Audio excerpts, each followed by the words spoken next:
Well, welcome. Let's see what we have here. So I am now looking for my booze.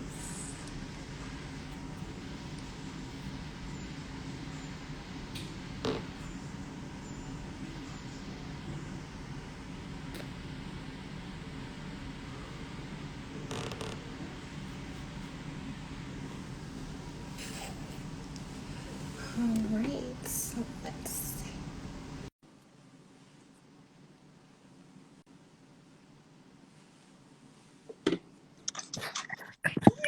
Hey, it's so good to see my boo.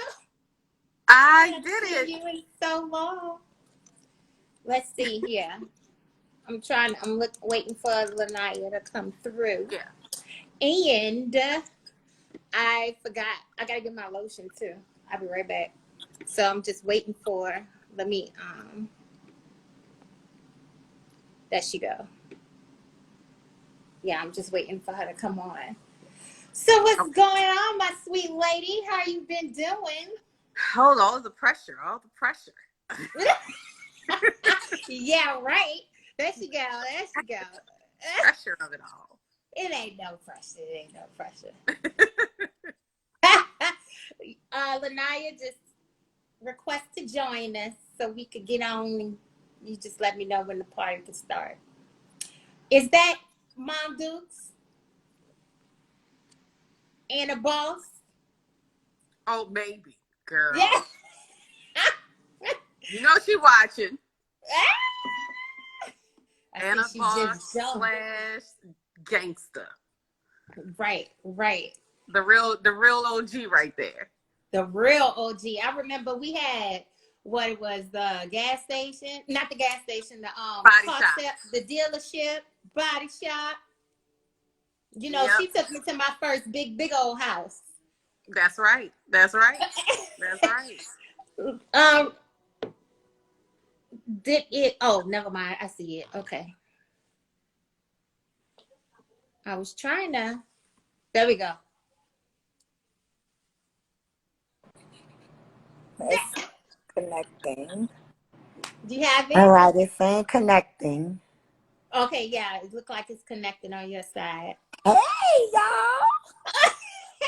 Hey, Hey. what's going on? I'm trying to make sure that Girl, we can have it y'all see all. me? Let me turn my little green light a little brighter or something. Yeah. Okay, Tasha, I know you hear the accent, right? Oh I yes. don't hear it in you, Oh yes. Tasha. Hmm. Huh? I try and keep mine suppressed, but I do what I can. Why? You got to be happy where you're from, girl. You got to. oh, I am. But it's just we'll I talk could Sometimes about it turn it that. don't off and depend. on. I could turn it off and on. Yeah, yeah, Thank that's you, what it is. Tasha. Nice to meet you. I'm Hi, Lanaya. Lanaya. Hi. Hi. Okay, I go and by you KJ. two, I go by KJ. Okay, KJ. KJ, gotcha. Yeah, in these streets. You know,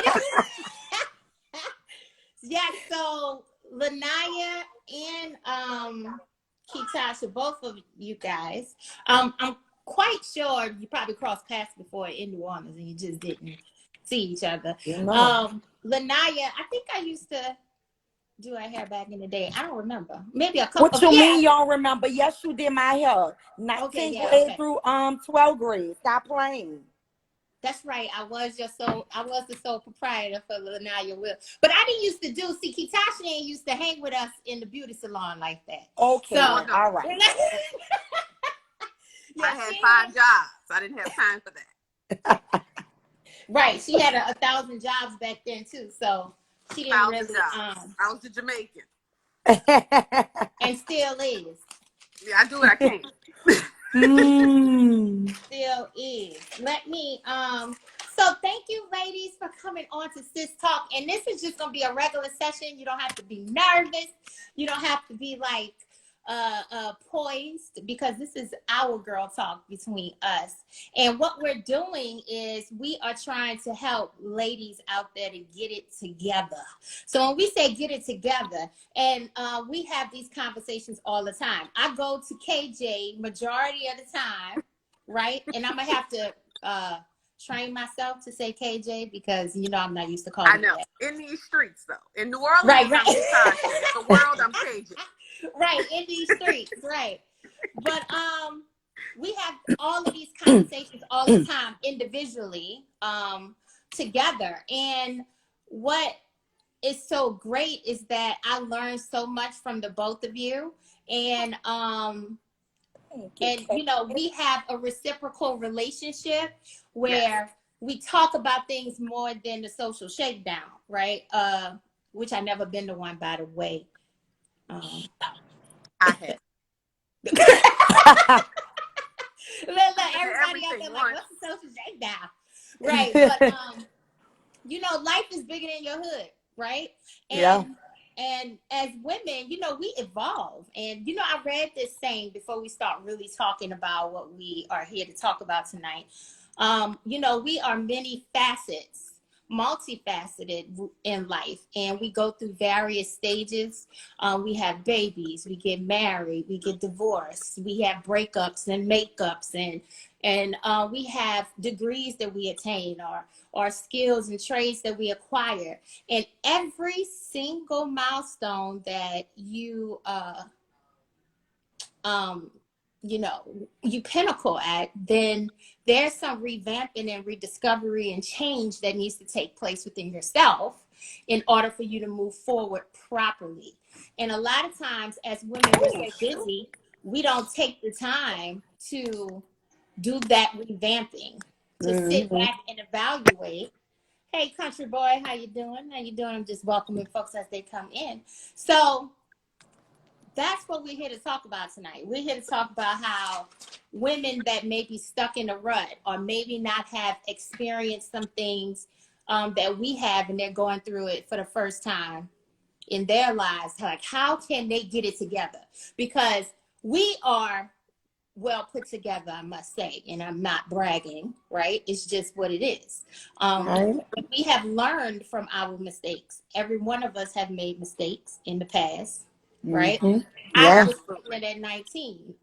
I'm not saying that was a mistake, but it was a huge hurdle for me to adapt to. I know, and I'm not going to divulge you all's personal backgrounds because you all will have the opportunity to talk about that. But I know everything that I have, whether it was a failure or it was a different journey, or whether it was something that was great for me, I learned Hmm. from it. But I had to reevaluate myself and rediscover what was going on in order to move forward properly. So, I'm long-winded, and to say all that, let's go by the self-introductions first. KJ, I'm gonna go with you since you're right there. Okay. Well, what do you want to know? I'm KJ slash Tasha slash I'm somebody's wife. I'm somebody's mama. I'm somebody's manager. I'm somebody's business owner.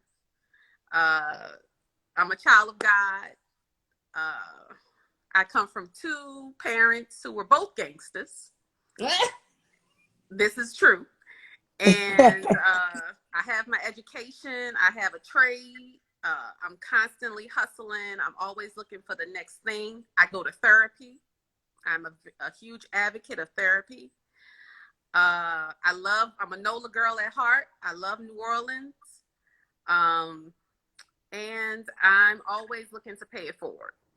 So that's KJ slash Kitasha, but we're going to go with KJ today. All right, KJ, and we're gonna talk about your paying it forward too later on, Yes. because Anna said, Girl, my stalker. She's my stalker. All right, Lanaya. Hey, y'all. My name is Lanaya Monique Wills. Like KJ said, I am a mother. I am a woman of God first. I just love God so much. I'm a business owner. I'm a Texas realtor as well. I have my own tax company, and I enjoy like blessing people, giving wisdom, giving knowledge, whatever it is, educating and just having fun. I love my city, of course, and that's pretty much about it. I'm out here in H-Town, loving it. God is blessing me, using me, and I just want to keep doing his work. And that's pretty much it, y'all. Good. We're gonna have to connect. I'm in H-Town too. Tricky cat ain't never tell me that. I was just about to say that. Yes, Yes. ma'am. She is in. But you know what? Yeah. Oh, and the tricky cat come from when I used to be doing hair Tricky in the cat garage. in the Barbara garage. Kane have a part of that too. She was telling Yes. everybody Oh, that Barbara talk Kane stories is about something how I else. was chasing chickens and stuff. You remember Yeah. that? That In the Barbara Kane is background. something else. Oh my goodness. So funny. Okay, so let's get to the juicy stuff. All right. All right. I'm Let's ready. talk about with any sister out there. And I can only talk about Black women because I'm a Black woman. I haven't had an experience as a white woman. I've not had an experience as a Hispanic woman, even though they are people of color. I am a Black woman, unapologetically Black. And I am very militant. So when we start talking about self-love, right? A lot of women, you guys, think that self-love is going to the nail shop. A That's lot no. of women think that self-love is getting their hair done. And what I discovered that's pampering. That's not self-love. So when we start talking about self-love, and I always say, when I learned to love myself to the fullest, my taste in men started to change. My taste in my friends started to change. My taste in food and all different types of things started to change. So if a woman needed help in the self-love area, what do you all think is the first thing that she would need to do in order to increase her value? Lanaya, you want to go? Oh, you could go first. Go ahead, because I'm thinking. Love God. Love God. Love God. That's one. And God wants you to ball. So love yourself. Love yourself. You have to know that you're worthy, and you have to know that you deserve to be happy. And what does that actually look like for you? Right? Right. So when you really start to ask those questions to self and really be at peace with who you are as an individual, God will speak to you. He'll tell you what you need or what you need to do as a result of. And do that. Do that. Because it's going to feel good to you and you're going to know it. So an example of that would be if you're waking up and you're tired every day, change the food you eat. Your body is your temple. I often laugh at folks who are designer down but want to eat hamburgers from Burger King. That's a problem for me. Wait, say that again, because I don't think they heard you in the back. Oh, designer down, but eating burgers from Burger King. That's a problem for me. I'm going to love me first. That's why my skin is going to be clear. The stomach ain't going to fold. And if I feel myself going in the direction, as my aunt would say, I'm going to catch a hold of myself, right? Bam. So, with that meaning that it's not about what's on the outside, because that's all materialistic. You got to work on the inside. And the inside starts with knowing him and then getting to know yourself. What you like, what you don't like, what makes you feel good, what doesn't make you feel good. So that would be I hope I answered the question.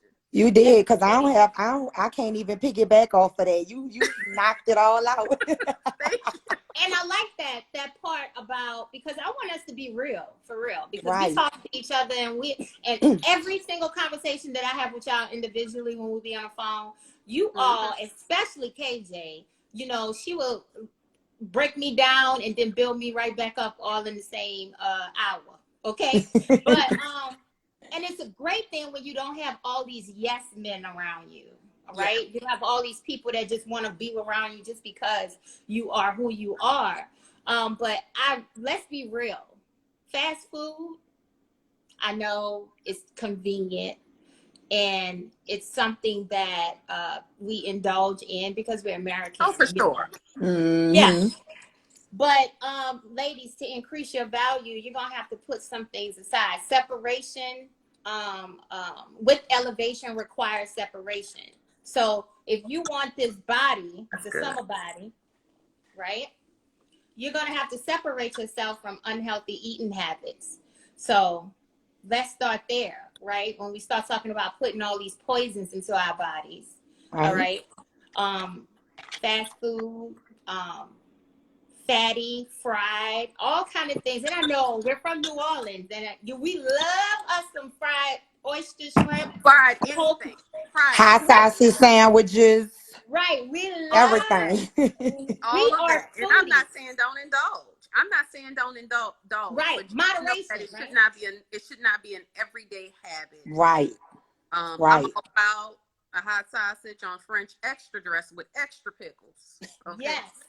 But I might do And that it's twice okay a to year. have it every now and then. I You can't gotta eat have right it. now. No, I love I'm a on keto. cookies from Popeyes. But Right, Yeah. with a strawberry drink. But again, right, right. But when that's you not eat it, something I'm indulging in every but Right. day. be real. But when you eat it, KJ and I Lanaya, feel because we've horrible. all right, I you already know feel it's a crash bad. and burn situation. Right, I'm the prepared for bag. the crash and burn. Right, the bag at Exactly. McDonald's I'm stinks. prepared for it. Exactly. Yeah. Yeah. So I like that comment that you made when we're talking about self-love. It also goes with the food, the things that you put into your body, because we can't properly love ourselves if we don't know how to eat properly. And the other thing is, a lot of people, I hear you all talking about, going to God. But a lot of people, some people may not go to church, right? Or some Yeah. people may not have a relationship with God that is strong, that they can go to. So maybe they meditate, maybe they are on some Erica Badu, universe and alignments The and burning of the sage. all that, the Yeah. All of chakras. that extra stuff. Right, yeah, Yeah. whatever floats your Yeah. boat, makes Whatever you floats feel their warm and boat, fuzzy definitely. inside. But you have to have a centering point, right? Whether Yeah. it's God, whether it's Allah, whether it is going to the ocean, whatever your centering is, you must find one. And in order to increase value in your temple, you must eat well. So, ladies, put down double cheeseburgers and the double quarter pounder meals. I used to eat that when I was pregnant with Maya. Oh, yeah. And let's also note that a lot of disease starts in the gut. Mm-hmm. Uh, Mental issues that you may be having, low serotonin levels, just not feeling good about yourself, sluggish, low blood sugar, all those things start in the gut. So you're Yeah. not taking care of your gut, you're out of here. So if for nothing else, think of it in that way. Right. And what about taking care? So we're talking about our body and you're talking about the gut, which is true. What about our vagina? Because there's always handbooks and things about how to exercise, how to put a pad on your back, how to take care of certain things. But think about it. Have anybody ever taught you how to take care of your vagina? Yeah, well, I know how to take care of my vagina. Outside of a Yeah. I professional. was taught. I was Yeah, I was taught. taught.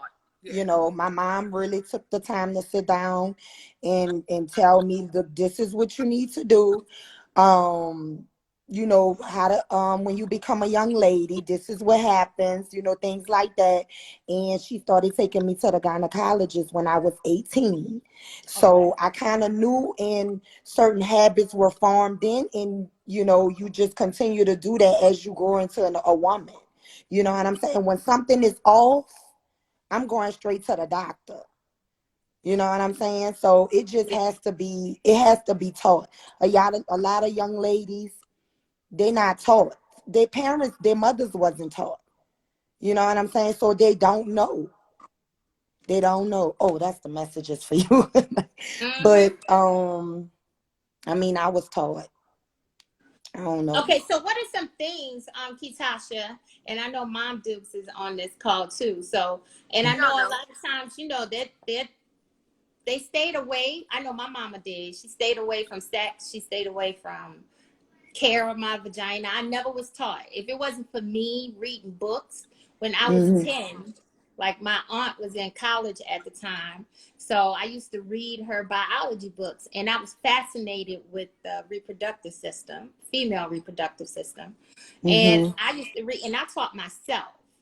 So by the time I got to a gynecologist, I kind of knew a little something. I knew the terminology. So what are some things, Ketasha, that you think your mother instilled in you that helped you develop that whole sense of being a woman and your care of the vajayjay? Yeah, so for me, because I was stinky at 10, without my cycle, I was stinky at 10. So I had a bit of an underarm issue early on in life. Okay. I have now, in my 40s, that I've had probably since I was about 20, what I affectionately call a hoe bag. And, and in this hoe bag, we have wipes, we have deodorant, we have an extra pair of underwear. We may have a little sample of perfume. We may have, pads, tampons, but we have hygienic vaginal wipes necessary. I also have underarm wipes in this whole bag. Mm-hmm. And, I'm married, but guess what? I don't want to smell like I've been outside next to my husband either. So Right. for me, it's all about the whole bag, and I stand for that. Been battling it since I was 10. So I got to be able to take any showers no matter what. Yeah, and making sure you're fully cleansing yourself and finding the right products. Yes. Right, things that agree with your pH levels, and Absolutely. and it all goes back to what you're eating too, because if you're eating things that make your pH levels off in your vagina, what happens is that you begin to be a breeding ground for infections, For right? infections and bacteria. It goes to go with your eating and what you're receiving. If y'all know what I mean. I'm talking about the wrong type of Absolutely. penises. Oh, Y'all speak to letting 'em. run up in y'all. Yeah, Naked right. penis. Yeah. Right, Yeah, and exactly. That will throw the your pH latex. balance completely off. Yes. That bacteria vaginosis, trichomonia, all of that stuff. Yeast infect, like everything. Like no. Yeah. Yeah, and the products that you use, maybe the soap might be Yeah. irritating you. And you have to know. And then when someone get bacterial vaginosis, what are you supposed to do? And a lot of times you don't have to run to the gynecologist for those Right. things. You should have some of that stuff in stock at your home, because you never know if you're going to binge on, I don't know, a Philly cheesesteak, and it might mess up your whole flow once Mm-hmm. you get home and you start, to smell or whatever. But I smell every day.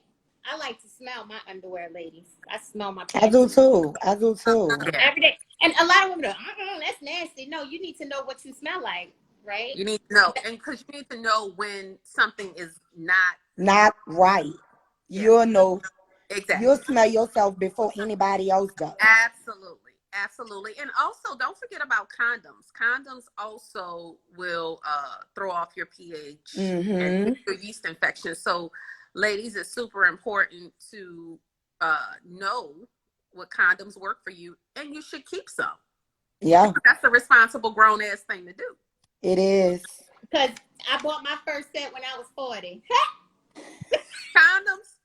I Yes, keep condoms. because I never bought them before. You know what I mean? Because I was in a long relationship and we used them, but it was his responsibility to buy them. You know what I mean? But Right. I felt proud when that was the first time I was 40, child. I walked into CVS and I was proudly, I bought some condoms. So my, I did. I was like, oh my God, I'm dating now. I'm single now. I'm 40 and I'm about to buy me some condoms, and it's about to, you know what I It's mean? about It's to about to pop be off. Right. black girl magic going on around here. So Well, I asked my husband for a vasectomy for Christmas. He hasn't given me my Christmas gift, so I keep them oh, just in case. he might think he gonna lose that tiger in his eye. You know what I mean? I'm not sure what it's gonna be, but for me, no more babies. Well, y'all, I haven't bought any condoms, anything, because I haven't done anything. Well, you're safe then. You're real I'm on a safe. You're safe. drought, and it's been. You are Well, safe. you can use COVID as an excuse because COVID messed up everybody's love life. Right. Everybody's love life was Well, great. my stuff was before COVID. My stuff was Gotcha. on the job. Look, look. Okay. Right? Like, but No, it's I'm a okay though. It's lady. okay. Mm-mm. Yes. All right, ladies. So let's talk about loving someone. So let's Okay. say you are in a, or you're looking to be in a relationship or you're dating. Lanaya and I are dating. You are very much married. Yes. And I know that Lanaya and I talk about our dating life often, whether it is non-existent at times or whether it is fulfilling at times. And Right? I want to say something, Lanaya. Can I disclose about our conversation that we had like 3 years ago?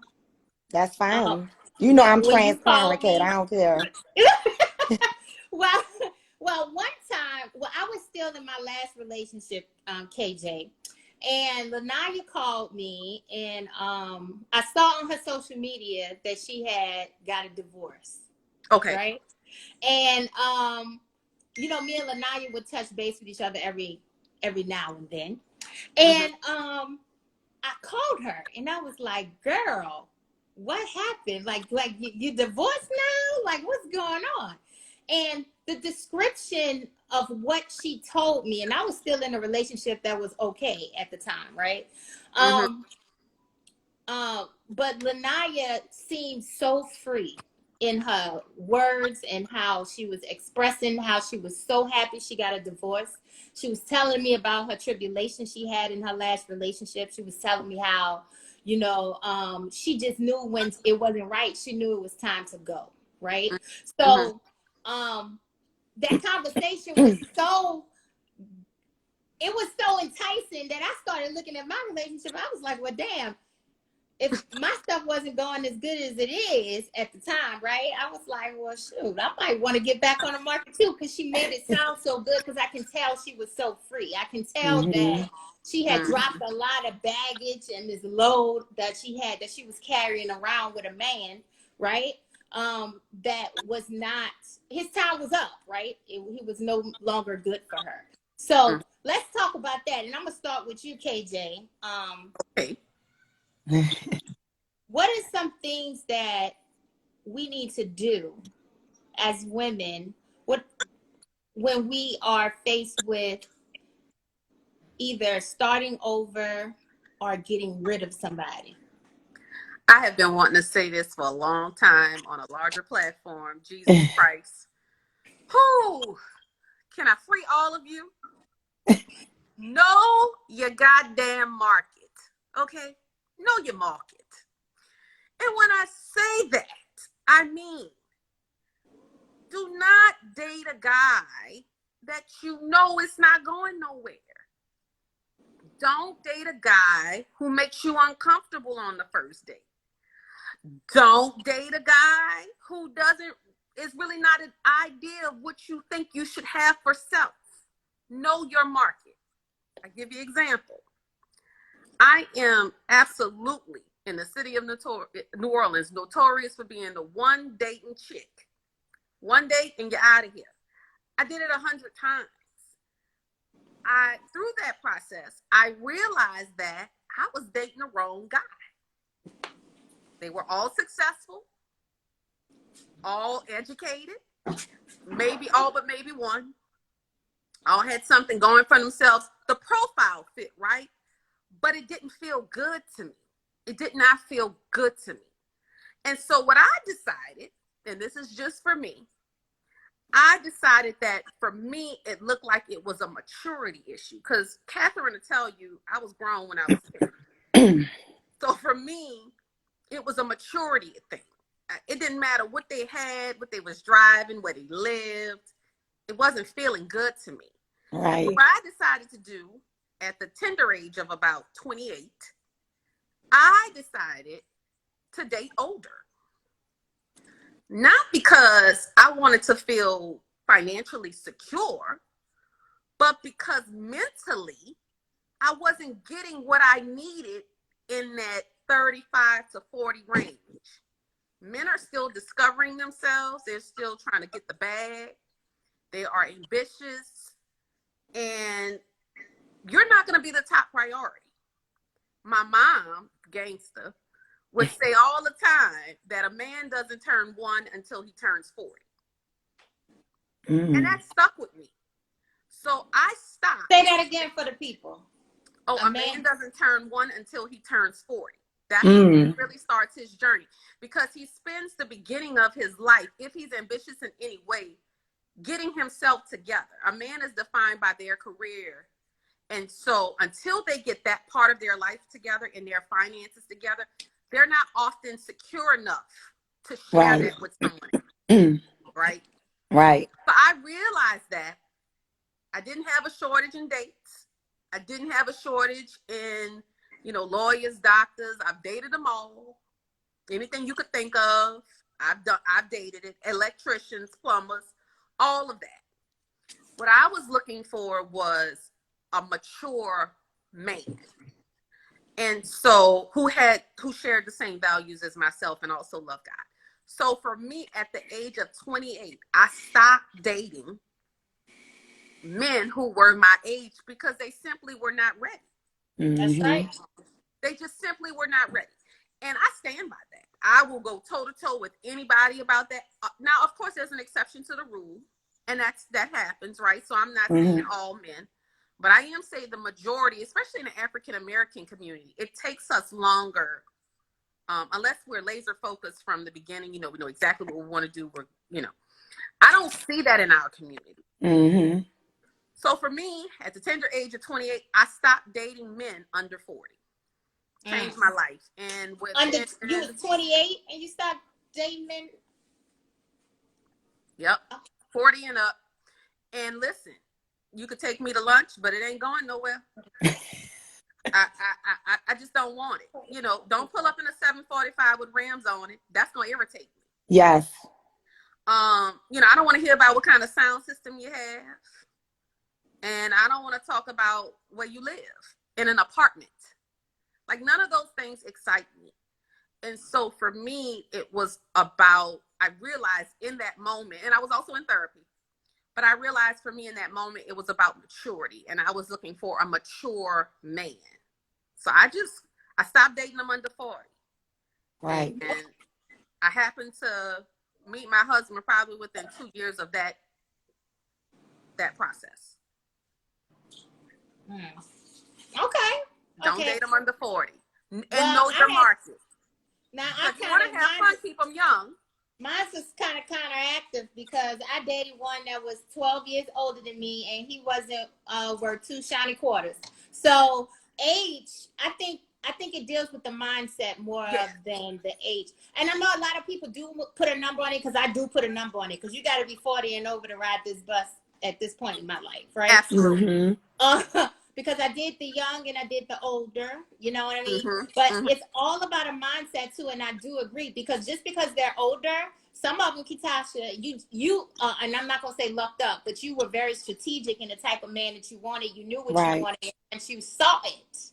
You you assessed the situation, and it happened, right? And I also put myself in a place that I would meet that type of man. That's another thing. Come on now. So you're not gonna meet the love of your life in the club. No. Cut that. You go to the club to be with your girlfriends, you hang out, you dance, you drink, you have a good time. But you're not gonna meet the love of your life in the club. And so for me, I started going to sporting events. Yeah, you were strategic. Sporting events, charity events, things like that. Daytime activities. Yeah. Right. Whole Foods. Listen, they popping. They got a Whole Foods in Miami when I was in grad school. In Brickell. Honey, it's popping. Listen, it's popping at the local Whole Foods. I see men all the time. I'm like, oh, are you single? I need to introduce you to one of my friends. Oh, you can find what you're looking for. In daytime. That's true. That's true. You have to put yourself where the market is, right? You have to make sure that your market is very lucrative when you start looking at dating. because the kind of man that I'm looking for with my list, right? And Right. the kind of men that I have acquired. At the dinner table, Lanaya, I'm asking questions because Of I want to course, know yeah. how do you feel about money? How many credit cards you have? What's your relationship with money? Do you lease or do you own? Yeah. And if you lease, why are you leasing? And you're because he have to be 40 plus, right? If I'm talking to him, Right. right? Why are you Right. leasing? And some people don't want to buy a home. Maybe they're in between cities. Maybe they Yeah, are, that's what I you was know what I gonna mean? say. Maybe they Hmm. got out of a divorce. Nothing wrong with someone having a lease, but I want to know what's your logic behind that, right? And like Hmm. Tasha said, why are you even entertaining men that cannot get you the things that you want? That you Um, want. and Dia said that in the comments. She was like, that's right. Like a stock portfolio. She said you also have to. You can't require stuff from a guy that you don't have, That and you that's cannot. one thing that I want to talk about because everything on my list, I possess, right? And the things that I require from a man, I absolutely have those qualities myself. I need somebody that's consistent. I need you to have a good family. I need you to have great intellectual capacity. I need you to have a degree. You know, so all of these things, and I need you to almost make at least $100,000 because what are we gonna do? You know, I live in the DMV. I don't live in Clackamas Parish in Louisiana. So it's some things that right, It's right. I mean, facts I'm just though. It's saying, like, facts. I have There's true children things. that are expensive, right? My car Right. is expensive. You know, a lot of things are Right. expensive. Right. So when I You get a have to man, have he a will be certain credit score contributing. too. You have to have a certain credit score. That is definitely a requirement. Mm-hmm. So Like, I'm not yeah, putting nothing in my name for you. I'm not co-signing. We don't do that. Nothing. And don't Absolutely not. forget, That's tacky the to me. STD panel. Don't forget that. oh Yeah, yeah. Oh yeah, and that come a little bit later but we need to talk money before we talk sex because I'm not we having sure sex. do. To lay down with you for, and I don't know what your credit score is. Yeah, And it's just things at 40, and a lot of women are like, "Oh no, why is she doing that?" It's because I love myself and my daughters, and I need a man that will invest in us, and we yes, will invest in him. And and a him. healthy relationship comes with these conversations, right? That's Like, And correct. let's what be can clear. you do for me? How Yeah. can a man, if a man is dating Catherine Lewis, how is he going to enhance my lifestyle that I already That you have? already have. I agree. And if I he is agree. into you, he has no problem No answering problem those questions. possessing those requests. That's right. That is No problem completely with it. correct. And No I problem started with out late in the game, y'all, because I was in a relationship from the age of 19 to 36. it. Oh yeah. So I'm just kind of starting out to see, what I desire because I You didn't know. didn't have that I chance. didn't have that chance, you know what I'm saying? And it was just like you kind of go through the motions, when I was Hmm. younger. Oh, I'm messing with him. Okay, all of a sudden I have a baby from bam, he my man. You know what I'm Right. saying? And I never, honestly, I never saw myself as the marrying type or the type to have kids. That was Hmm. something I never desired. I wanted to be an attorney. You know what I'm saying? But that didn't happen. I got pregnant. That's how I wound up being in a relationship with my ex-husband. It wasn't no love involved. It wasn't Hmm. no, oh yeah, I'm gonna marry, I'm gonna be your wife. All of that came down the line eventually. And I married a lot of out of obligation, not because I really love this person. You know what I'm saying? I thank God for my children. Our handsome sons we have. But at the end of the day, I sit back and I reflect. I never really loved this person. Like, I never knew what true love was. And I grew up in a household with two parents. You know what I'm saying? And I saw how a man was supposed to treat a woman. I saw the way my stepfather treated my mama. I saw how he took care of me and my sister. I grew up very privileged. You know what I'm saying? In New Orleans East at that time when it was all good in the 90s. You know what Hmm. I'm saying? You lived in the East, you had money. Hmm. You went to Catholic school, your people had money. Or That's they were that's what I working. grew. Right. Your They were parents was working. working. That's what I grew up as. But I was so caught up trying to fit in with everybody. I felt like my life was lame and whack. So I went to the hood, got a hood nigga, and that was the result. That was my result of my life. And I'm Mhm. trying to turn this hood nigga into what my stepfather was. And that's And not it who you didn't work. Mm-mm. I It wanted That's would not him what never to you be work. wanted. that. It I would wanted never him to, work. Just like right. they I was say, you trying can't to take get a him to do the things that I saw right. growing up. But I had to realize he didn't come from that background. And once And you it's not accept in and him. realize where people come from, Oh, then you won't try to force them to be something that they're not. And it's easy to let go and walk away. I was like, I cannot be in this marriage anymore. I gotta file my divorce. You know Yeah. what I'm saying? I was not happy. I it just was time. I was um mentally exhausted, emotionally, all of that stuff. It was abuse, emotionally abused, verbally, everything. You never physical. You know what I'm saying? But all of that stuff takes a toll on you. My kids, all of that. We went to counseling.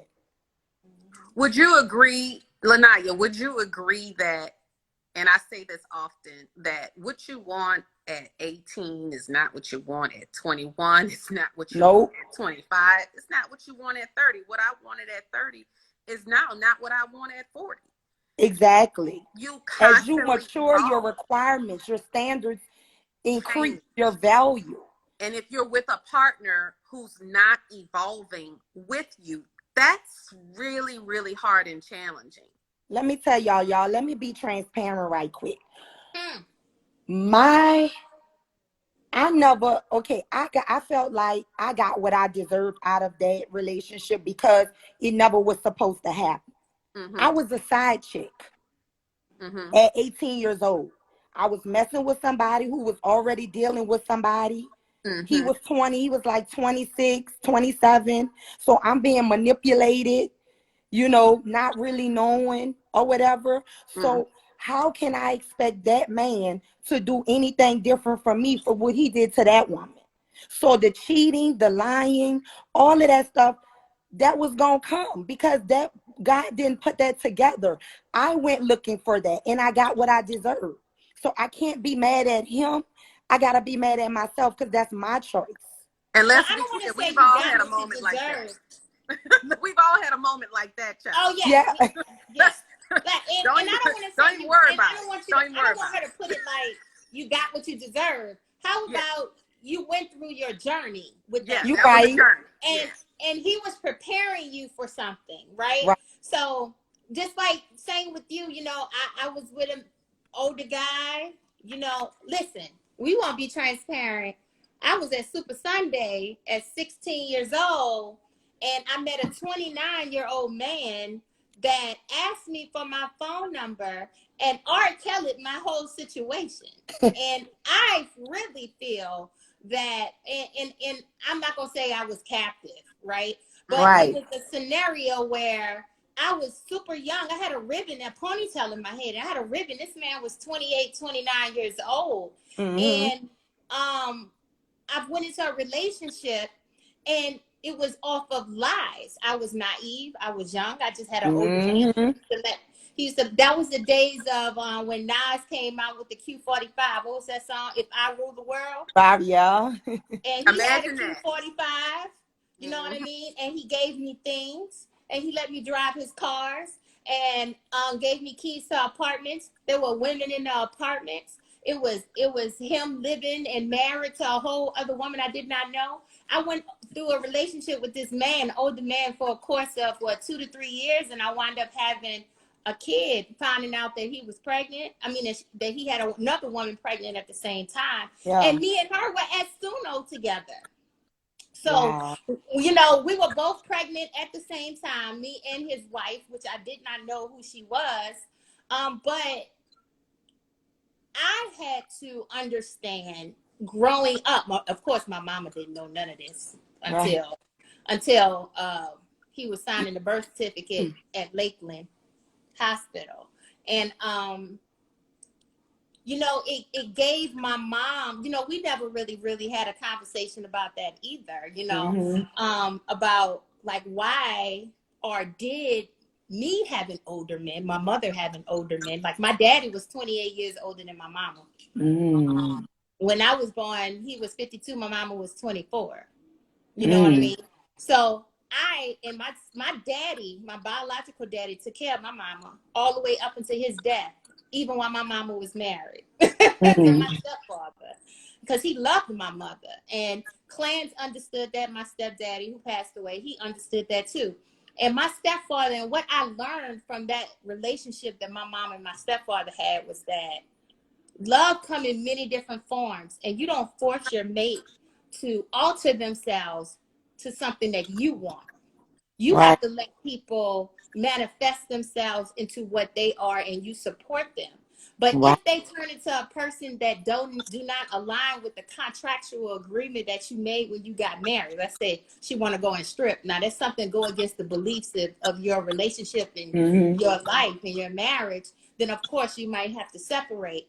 But allowing your woman to transform and level up is a great thing that you want to recognize. I don't know what kind of woman I'm gonna be at 50, right? I know I'm gonna be great, but Yes, will you my will. husband that I will marry within a year, because I'm putting it on myself, right? Amen. I'm ready Well, for mine whoever too, he babe. will my husband be able to deal with the new woman that I am at 50 or at 45? So I believe in allowing people to grow and supporting people in their journey. I'm sorry, y'all. These retainers just have me No, it's fine. my But mouth you know, all over the place. Catherine, you bring up a good point. You're like, who the woman that I am at 45 and at 50. Here's the thing about that. You're healing. So people hear differently, right? Yeah. You Yes. understand differently. And so you're not that same person you were. So how you move forward is absolutely a result of where you've been, right? So when you're healed, and that's why I'm such a proponent of therapy, when you're healed or if you're in the process of healing, everything is different.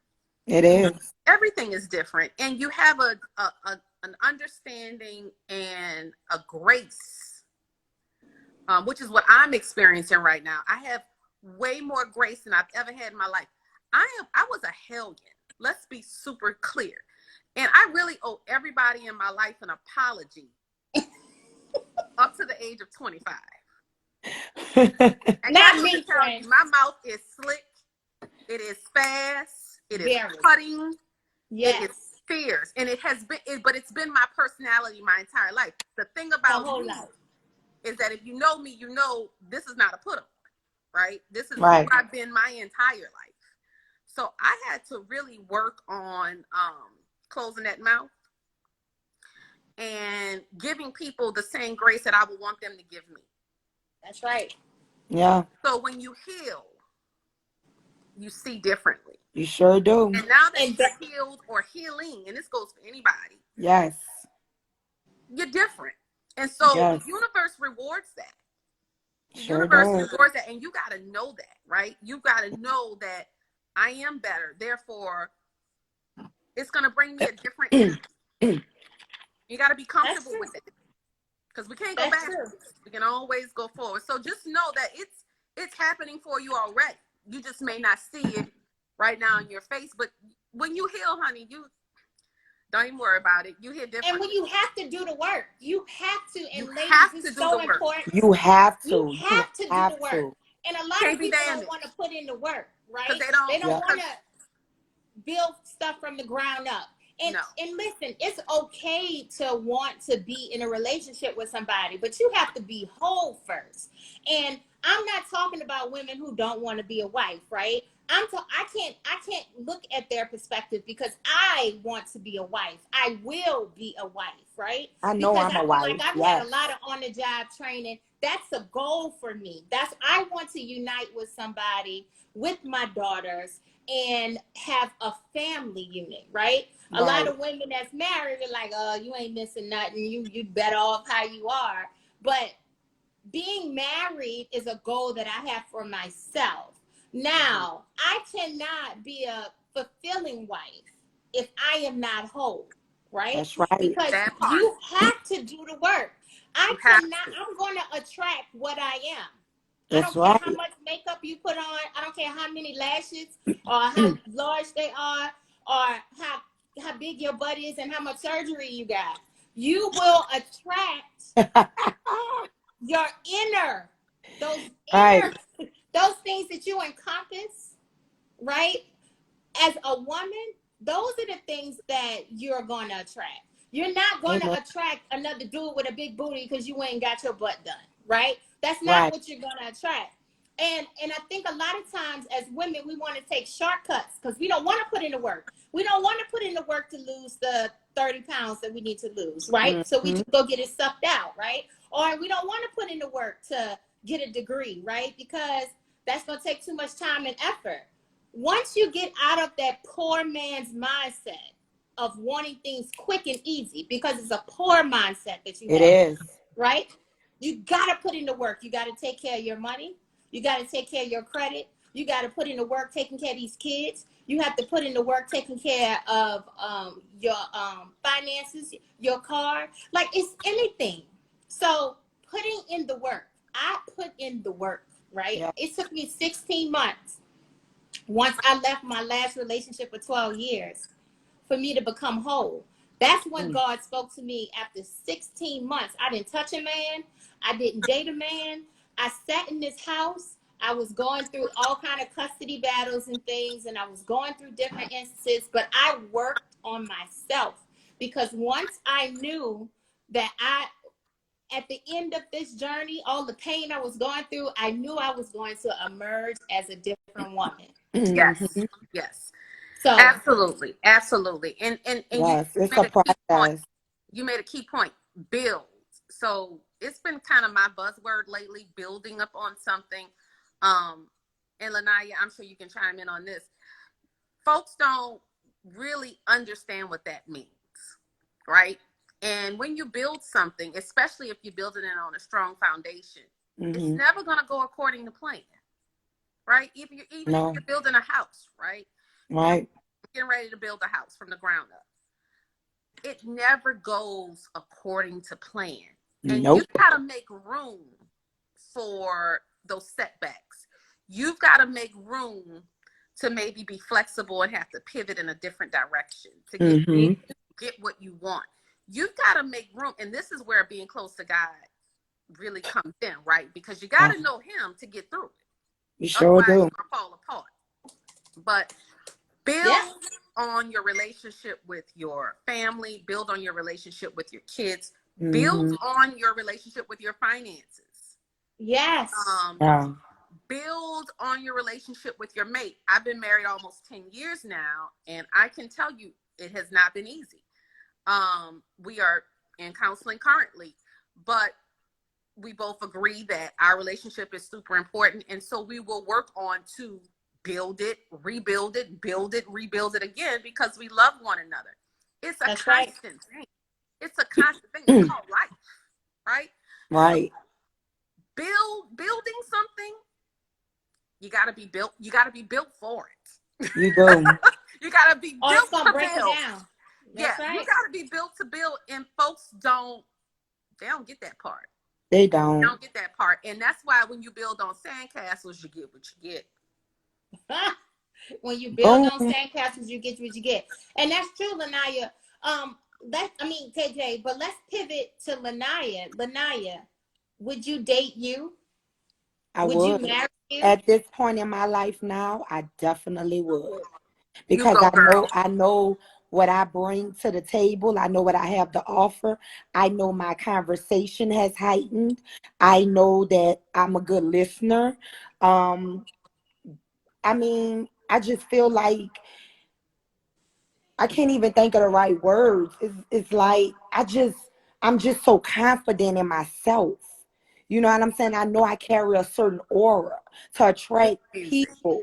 You know what I'm saying? It's I a know my theme music. You energy. have your own theme music. Say it. There you Say go, it. there You you got your go, own there you theme go. music. So I know, and I always say this: from everything that I have learned from my marriage, Mm-hmm. I feel like no man can't come up to me and tell me no craziness. Cause I didn't been through it all. I've learned it all. You know what I'm saying? And when you know a person and when you know a person is BSing you, you could tell the first thing, and I'm going all over the place, but when you're when you're sitting at dinner with a man and you listen to their conversation, in the very first 10-15 minutes, you should know if this is the person that you want to continue to entertain. That's Absolutely. right. Just by their conversation.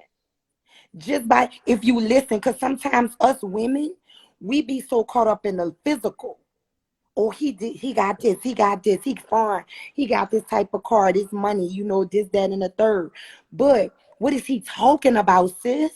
You know what Right. I'm saying? Is he stimulating your mind? Can y'all have a real conversation?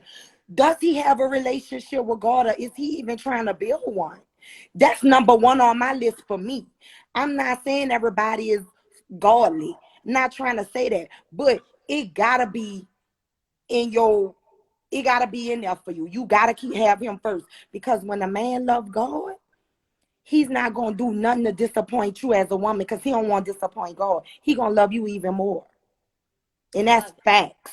Let me tell you something. I was at an event last weekend, and I'm not going Hmm. to say what event it was, but I was at an event, and there was a guy there, super duper fine, Hmm. super cute, got all the right, you know, it's all in line, right?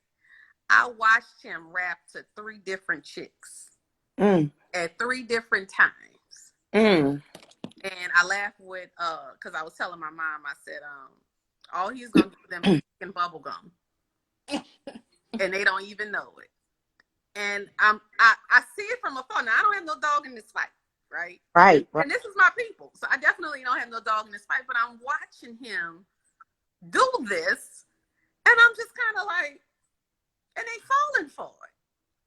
And I said, nah, he can't offer them nothing. They don't ask Absolutely nothing. questions. And these women were in awe of him because the package is good. The package is immaculate. Right. And so, and I go to myself, I said, if I were single, right? If I were single, would probably not. Probably not. Especially not at this age.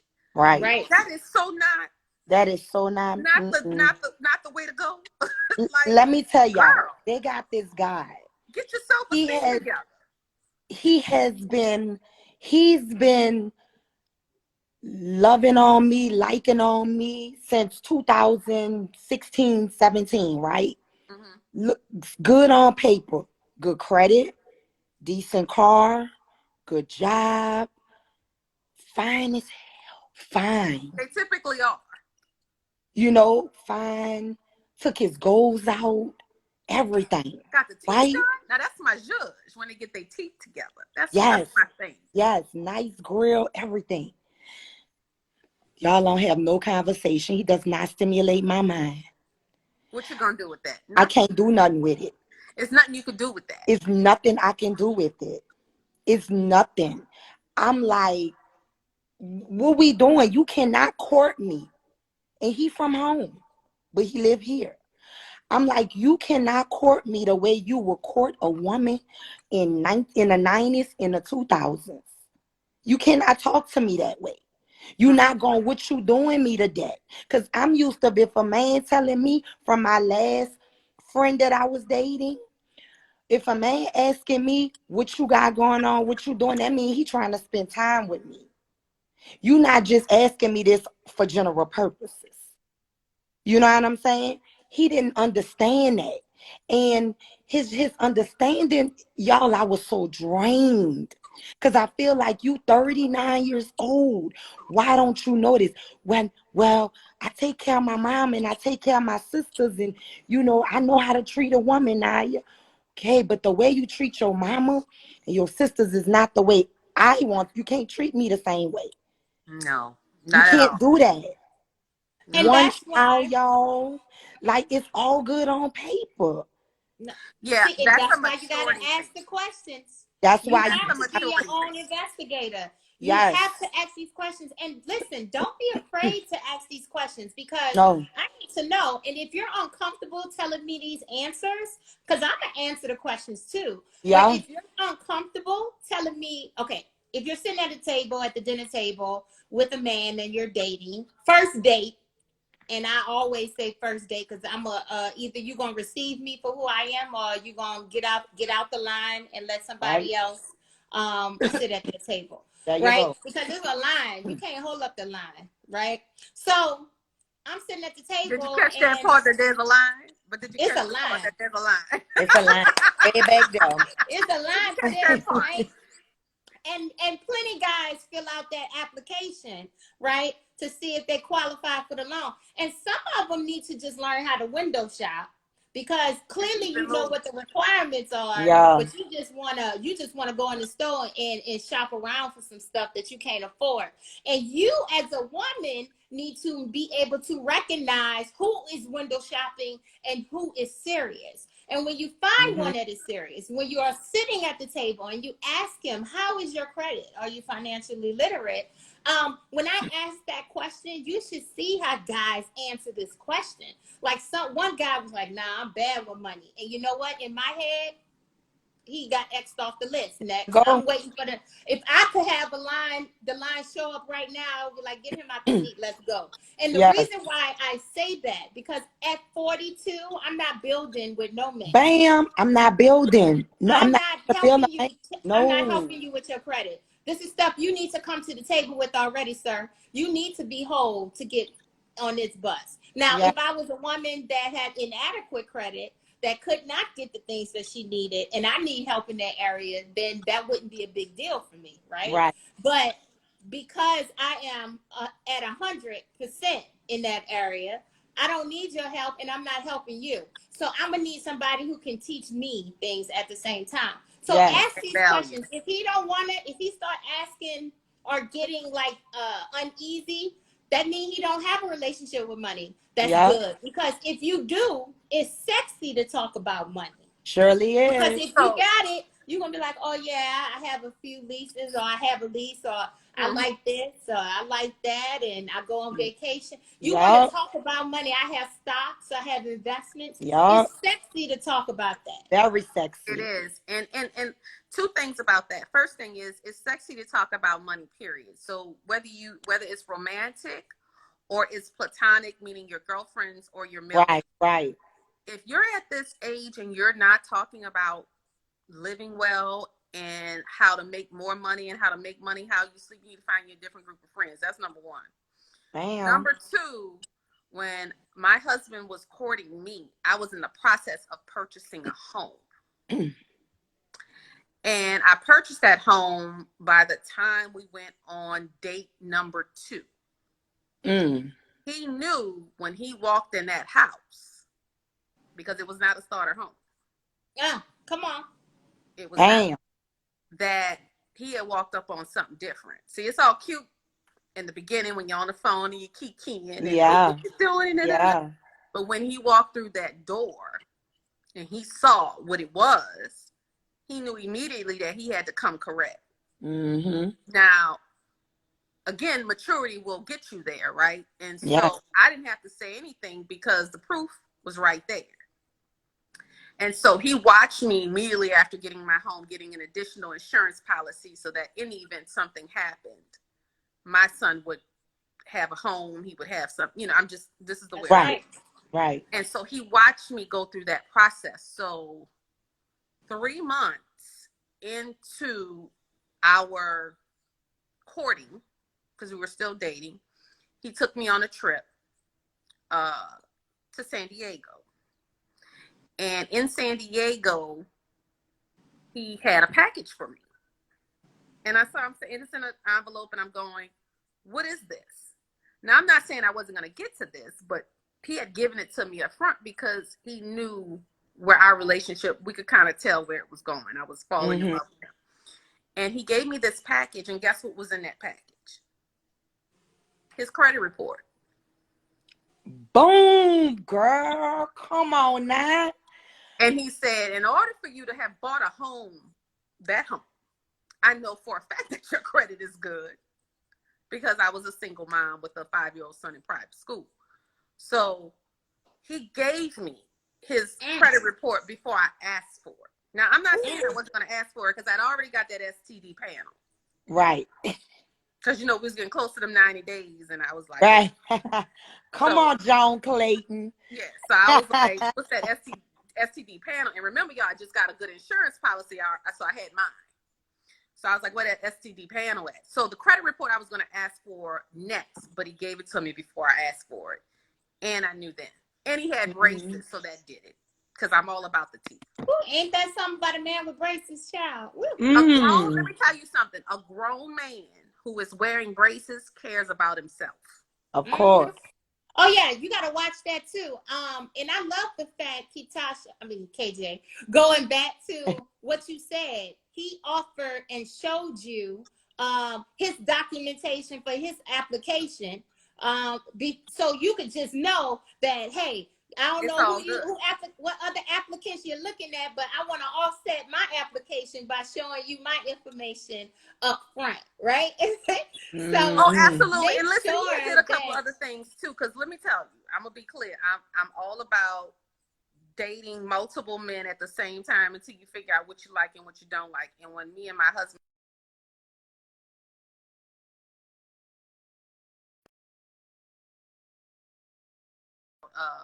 Lori Harvey, because that whole her dating multiple men and how people feel about that is mind blowing to me.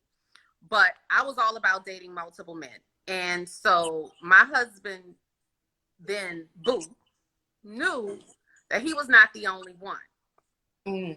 And so how he knew that when I moved, he went on a business trip. He came back. My house was furnished. Movers had come, right? So I'm crying broke, but movers had come to my house. Now that was a gift. Okay, the moving van service, whatever, was a gift from another guy I was dating. And so, when he walked in, I was like, oh, it's all good. And so he's like, well, how'd you get all this stuff here? I guess he was expecting me to ask him. And I was like, oh, no, it was done. We're good. Move on. So he knew then that somebody was on my trail. You understand what I'm saying? He needed to offset the competition. There you go. There you go. I didn't let him get comfortable. You didn't let him get comfortable. It was survival of the fittest. And that's exactly how it's supposed to be. Because a man will level up. They sure I had been through too much. I'd been through way too much to put myself in that position again in a relationship. Yeah. So for me, it was, I've worked really hard to get where I am. I know who I am. I know where I want to go in life. You want to ride this ride. Right. And you need to let me know how you're going to add value to me. Yeah. And my son, because I'm a package deal. That's right. So he knew that. Now, I didn't think my husband wound up having way more than I ever thought he had. And he's super successful. But I didn't know that at the time. I didn't. And so it was just nice to be in a position where I was truly being courted and things were up front because I kept them up front. I made sure that I was super clear on where I was at all times. And so women, you cannot be afraid to lose to win. Yeah. You can't. That's true. You gotta ask questions, man. You gotta ask questions, and you have to stick to your standards. Yes. And one of y'all said that earlier. I don't know who said it. I think it was KJ or Lanaya. But stop dealing with men that do not meet to your standards. Be patient. Yeah. Wait. He will come.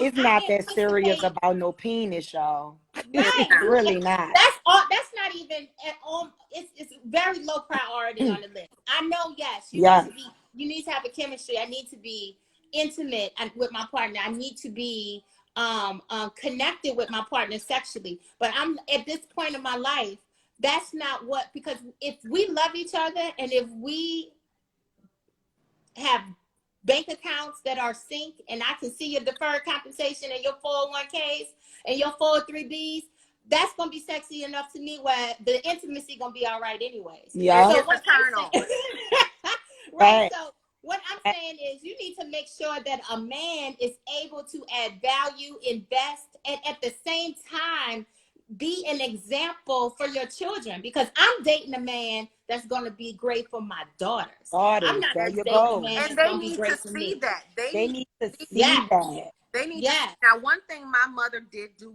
and I stand by this. For me, I always saw her in a healthy relationship, Mm-hmm. right? Because my dad Right. did not raise me. My godfather was my father figure. So I don't have daddy issues. I have more than enough and I still have a relationship with my birth father. Mm-hmm. But I know who he is and what he's capable of and what he's not capable of. I accept him. Right. But my godfather basically was my father figure. And my mom was so good about having healthy male relationships that it didn't take, you're young, you're dumb, you do stupid stuff, but it didn't take me very long to know that I should have been treated better than what I was being treated. Mm-hmm. And That's, so that starts by example. It So that's does. right. it's super important for women to Yes. show their children, girl or boy, That's right. what a healthy relationship looks like. And so I always cringe a little when I hear these women, because this is an old phrase, I don't want no man over my child. I don't agree with that. Me either. My mom had a boyfriend of like 15, like throughout my adolescent years, and he taught me so much. And he bought clothes for me. He took me to away camps. He was there for all of my like debutante type of activities. Same I thing met him. here. All of that. Same Showed up thing to every here. function right there hand in hand Yeah. with my mom. And that meant the world to me. So I had that. I had my godfather. I had so many strong men. I had an uncle who was amazing. He's gone now, Uncle Robert. I had so many men, and it makes me emotional, that were for me, that it didn't take me long to realize that, you know what, this relationship, especially with my child's father, this is not good. This don't feel good to me. I gotta change. And I realized I had so many men who rallied around me and was like, you're better than this. You can do more. I'll help you. I'll support you. That came from my mom. Yeah. My mom. Because she always had a healthy relationship with her man in particular, but then men in general. Yeah. That's right. That's good. And a lot of women that may not be able to get it together, y'all, they never have had these positive relationships. They don't know what they look like unless they're looking at it on TV, right? So it's not a reality for them. But it's beneficial if you do see these relationships. I knew when I got into a relationship with with my ex-fiance, when we first started dating, I was like 24 years old. And I told him, I say, I know what kind of stepfather I want for my daughter. So this is what I want, because my stepfather is that to me. All right. So if it wasn't for my stepfather, we would still be in projects in Lake Charles, right? Because my stepfather came into, my mother was hard working with 2 kids, but she was a single parent. And, she didn't have education at the time. So when my stepdad came into the situation when I was 1, our life improved. We moved to New Orleans. We were living in a nice property. We had a car. You know what I mean? The same thing Right. here. Yeah. And he married my mother. He would come home every night. My mother cooked for him. My mother was submissive. My mother took care of him. My mother taught me to take care of him. And I ironed his clothes for work. These are the things that I was taught. And those are those life lessons that a lot of women don't have. But a lot of times you see abuse, you see, and me being a hairdresser, I heard all the stories. I've heard and I've consoled people, because I know how difficult it is for women to trade, especially through Black families, because there's violations going on, it's molestation. There's a lot of people in and out the house. People out the house, there's drugs, there's all type. But I didn't grow up in that type of family. I didn't see that. I call my family like the bougie Black family. But it just goes to show you, you guys, that if you're patient and you know what you want, God will send it to you. Most You just definitely. have to be patient. And I anticipate what I want, just like I anticipate my direct deposit hitting the bank account every 2 weeks, right? So Mm-hmm. once you know what you're supposed to get, it will come. You just have to be very patient and cognizant of what it is that you want, and don't waver in your standards. A man will level up to accommodate you. And that's something that women have to understand, that if he If he wants you, wants to be with you, You can't if he if he wants wants to, you, if but he you wants to cannot be with force you, but nobody he to don't do want to it. be with you, and you just wanted a minute, Yeah. you'll know. You know, my grandmother, who was a high functioning schizophrenic, paranoid schizophrenic, would say all the time, a man is gonna be where his money is. And if his money Mm-hmm. ain't with you, he's not your man. that's right. Come Now, on. am I saying a man needs to pay your bills? Nope, that's not what No. I'm saying. What Mm-hmm. I'm saying is a man is Yes. gonna be where his money is. And if his money is not with you, he's not your man. That's right. You don't have to ask a real man to do anything for you. He's No. going to supplement you where he sees inequities, period. Period. Yes. So And if he let's doesn't know what to do, he's going to ask, what can I do? How Yeah. can I be of service to you? A man is listen. supposed to And come what did into your life. A man is come supposed on? to come into your life and enhance it. Absolutely. Yes. So if Straight he is up. not offering that to you, and if he is unsure and not asking those questions, he is not your man, honey. Now, Mm-hmm. there's a time and a place for that. If that's what you're looking for, I say let's, do your thing. Do your thing, But right? if you're looking for something different, then I suggest you reevaluate that situation immediately. Mm-hmm. Because a man is gonna be where his money is, where his investment is. If if he's not investing in you, that's time, that's money, that's effort, that's making sure you good, that's Yeah. making sure your car has gas, that's making sure you ain't riding on bald tires. That could come in a plethora of examples, right? Yeah. But if he is not investing in you, he is not your man. And if you're okay with that, cool. But if you're confused, go back to what I just said. There you go. And if you Investing in confused about it, he ain't your man anyway. He's not your man. Right. He's So somebody's what about man, ladies? but What he's not about your But ladies? man. yours, right? He's not your man. Yeah. Right. So what about your kids, you guys? What about ladies? Excuse me. What about when you have children? First and foremost, your children are a replication of yourself, Oh, for right? sure. They are a representation of yourself. I like to make sure that my daughters see a good example, right, Mm-hmm. before them, so they can be better than me. Um, Right. so let's pivot to children, because, and I'm gonna tell y'all this quick story. Um, I had a Geo Metro back in the day. That was my I first car remember. that my I remember. daddy bought me. You remember the egg, the helmet, and I had one day I had my daughter. She was 2 years old in the car in the back seat, and I was in my little raggedy car on the interstate. And I never forget when she just said out the blue, she said, "Mom," I said, "Yes, baby." She said, "I want to be just like you when I get older." And that really touched my heart, right? That I knew I had to be a great example for Maya, because I could not let her see me at a level of incompetency or a level of not being a great mother, right? So Mm-hmm. let's talk about investing in your children, because there's a lot of women that got it together physically, but their kids look a mess. Their Right. kids are a mess mentally. Their kids are a mess. They've been exposed to too much. That's too much. Um, they feeding their kids oodles and noodles, and their man getting steak and shrimp. So It's true though. These are facts. so and you're not even looking at the report cards, but you're on Instagram. Like, you watching us right now, and you need to be checking your kids' standards, right? Boom. So, you know, you, oh Lord, but let's talk about that. And I want to go. Let's go to Lanaya, because I haven't heard her right quick. Okay. Um, Lanaya, you posted that your son. Talk about your son and how you groomed his credit and helped him with that, and he bought his He got a BMW, right? Yeah. At 19 on his own credit. So, Lanaya, let's talk about investing in your son. You have two boys, Black Boy Joy. Let's Yeah, go. I do. I do have, two sons or whatever. It hasn't always been easy.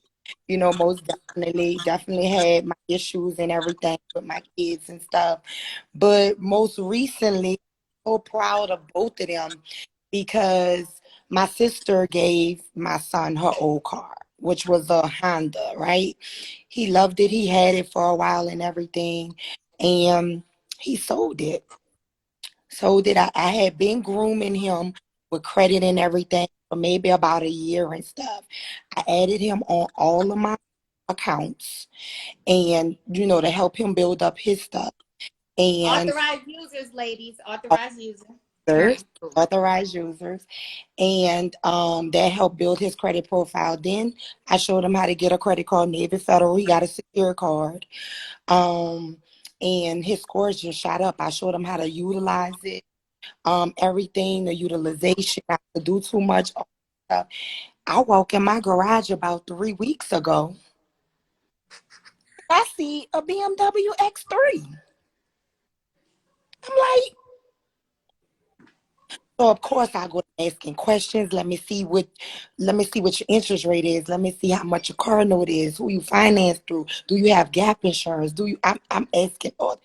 He knew all of that, y'all. And I felt so proud because it was something I taught him and he listened. You know what I'm saying? He listened. And we could talk to our children, but we don't know if they listening. Yeah. We could talk till we blue in the face. Another proud moment I had the other day, I think I posted my youngest, my 13-year-old. I had got him like a little green light debit card for his 13th birthday back in January. And I deposit money on there, let me see like his transactions, all kind of stuff like that. So I saw he went to Walgreens. So I'm like, he probably want to go get hot chips, whatever. That's his thing. So we'll just come back to the house. I said, Chase, what did you buy? That boy said, oh, I went and bought me some deodorant. What? That means you are not depending on your mother. You're not even asking me, Mama. Can you go when you stop at Walmart, can you give me some deodorant? You went and did it on your own, and for you to even be paying attention for when you run out. You know what I'm saying? I was like, thank you, Lord Jesus. It's working. I felt so good, y'all. I was crying. You It's should. like I Because you about you to so are cry. grooming them. yeah, I'm you about to grooming them. cry. And Yes. everybody was telling me about my oldest. They was commenting because when I posted his car and all of this stuff, they was telling me, girl, you got a grown man. That's a man. You know what I'm saying?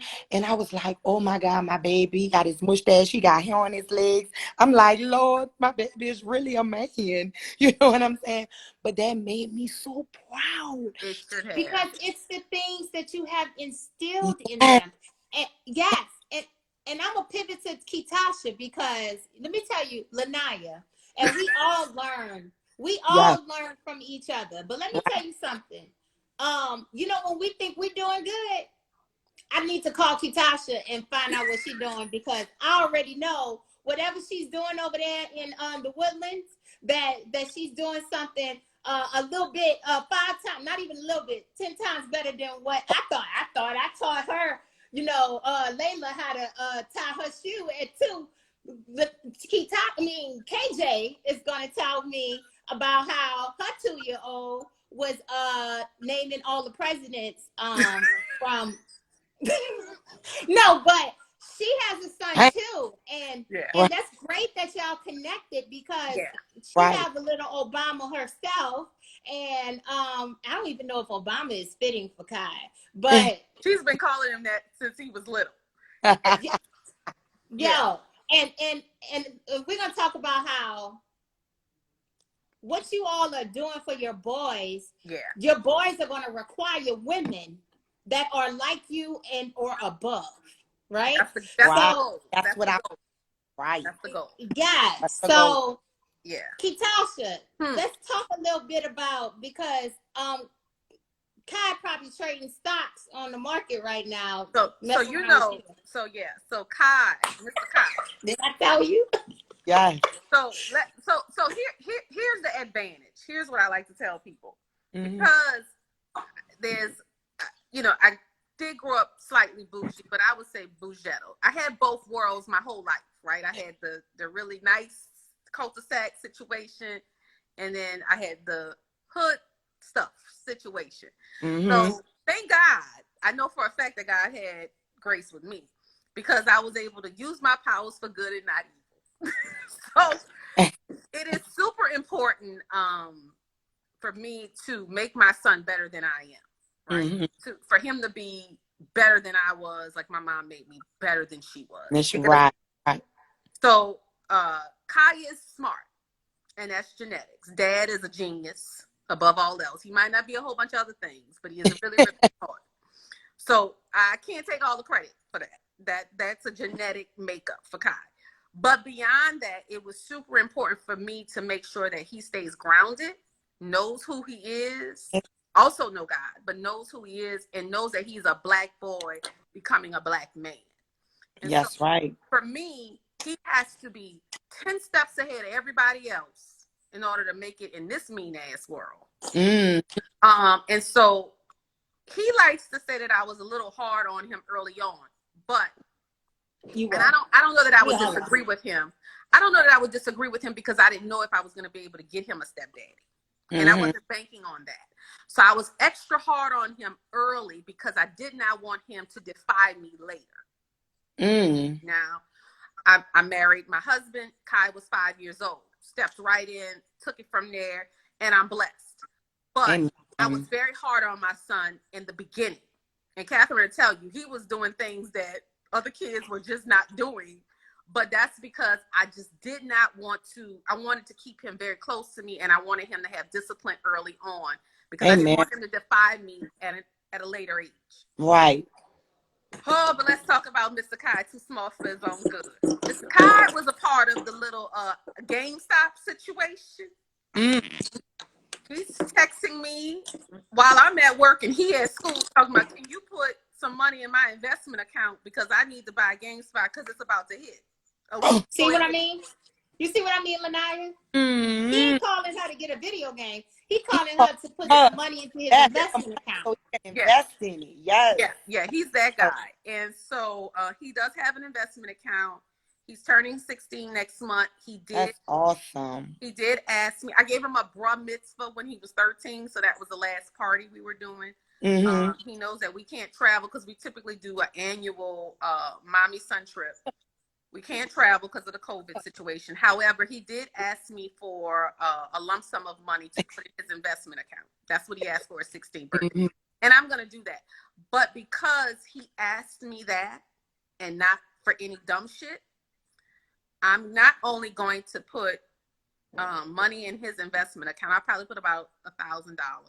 I'm also going to start his Roth IRA at 16 so that he'll be a guaranteed millionaire. Bam. By the time he grows up, no matter what. And I will continue to put a little bit of money in it, $200 or so a month. When he graduates from college, he can then take over that payment. But he will also have an opportunity that if he wants to buy a home, he can use the money. He can use no tax penalties. That's right. Purchase a home. So I'm really setting him up to think in an owner's mentality from an early age. The other thing that I'm doing with him, like you did, Lanaya, and I commend you for that, and I wish more parents would do this. I am giving him, he has a debit card, but I'm also going to give him an American Express and let him manage it so that he can understand what credit really means. What it really is. That's right. Yeah. So those are the things. I'm teaching him financial freedom at 16. I mean, financial literacy at 16. That's the next lesson that we're going to tackle, as we start to colleges and things of that nature. That's true. And this is awesome, you guys. Like Roth IRAs, you are talking about credit. And it doesn't take much to open one. I'm going to open it with $500. Right. And put $200 and that's a way to funnel. And pay it like a bill. Yeah. And you can funnel your money in Roth IRAs to be protecting against be a tax shelter when it's time to file your taxes too. So That's a lot of people, a lot of things that we do, right? We just run to a place to get done. Sometimes we just need to sit and learn how to do it ourselves before we go and pay somebody to do it. I used to work at Jackson Hewitt for a very long time, so I knew how Jackson Hewitt was taking these people money. They would calculate the return amount based upon the amount that they would get back, not the amount of work that they put in. They calculate a percentage. They're betting on a percentage of your income. Of your return. So if your return came back, if you was a poor, yeah, and you got earned income credit and you got the $9,000, return, with your 2 or 3 kids, what's happening is that they're going to calculate the price of the return based off of that $9,000.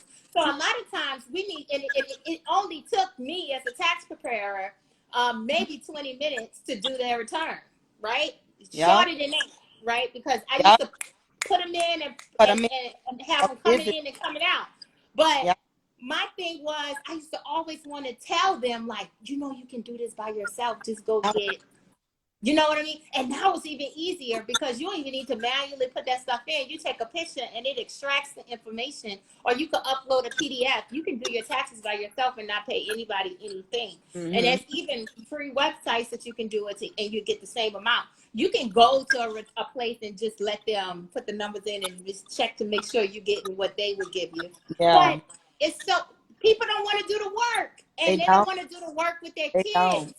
And that's what's so important. And if you're 15 and you're of age, I believe that kids need to you need to train your kids into a mindset of them being independent and adults. And that's what I was doing for my daughter. I don't have boys, thank you, Jesus.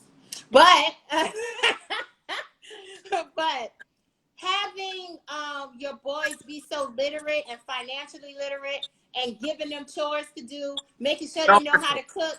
Let me tell you, 5 good meals. You gotta know 5 good meals. That's it. You just need to know 5. That's gonna get you through. You need to know 5 good meals. That's one. What's the 5 things? 5 good meals. He needs to know how to make 5 good meals. 5 good meals, That's it. It don't need to go nowhere beyond that. It just needs to be sustainable.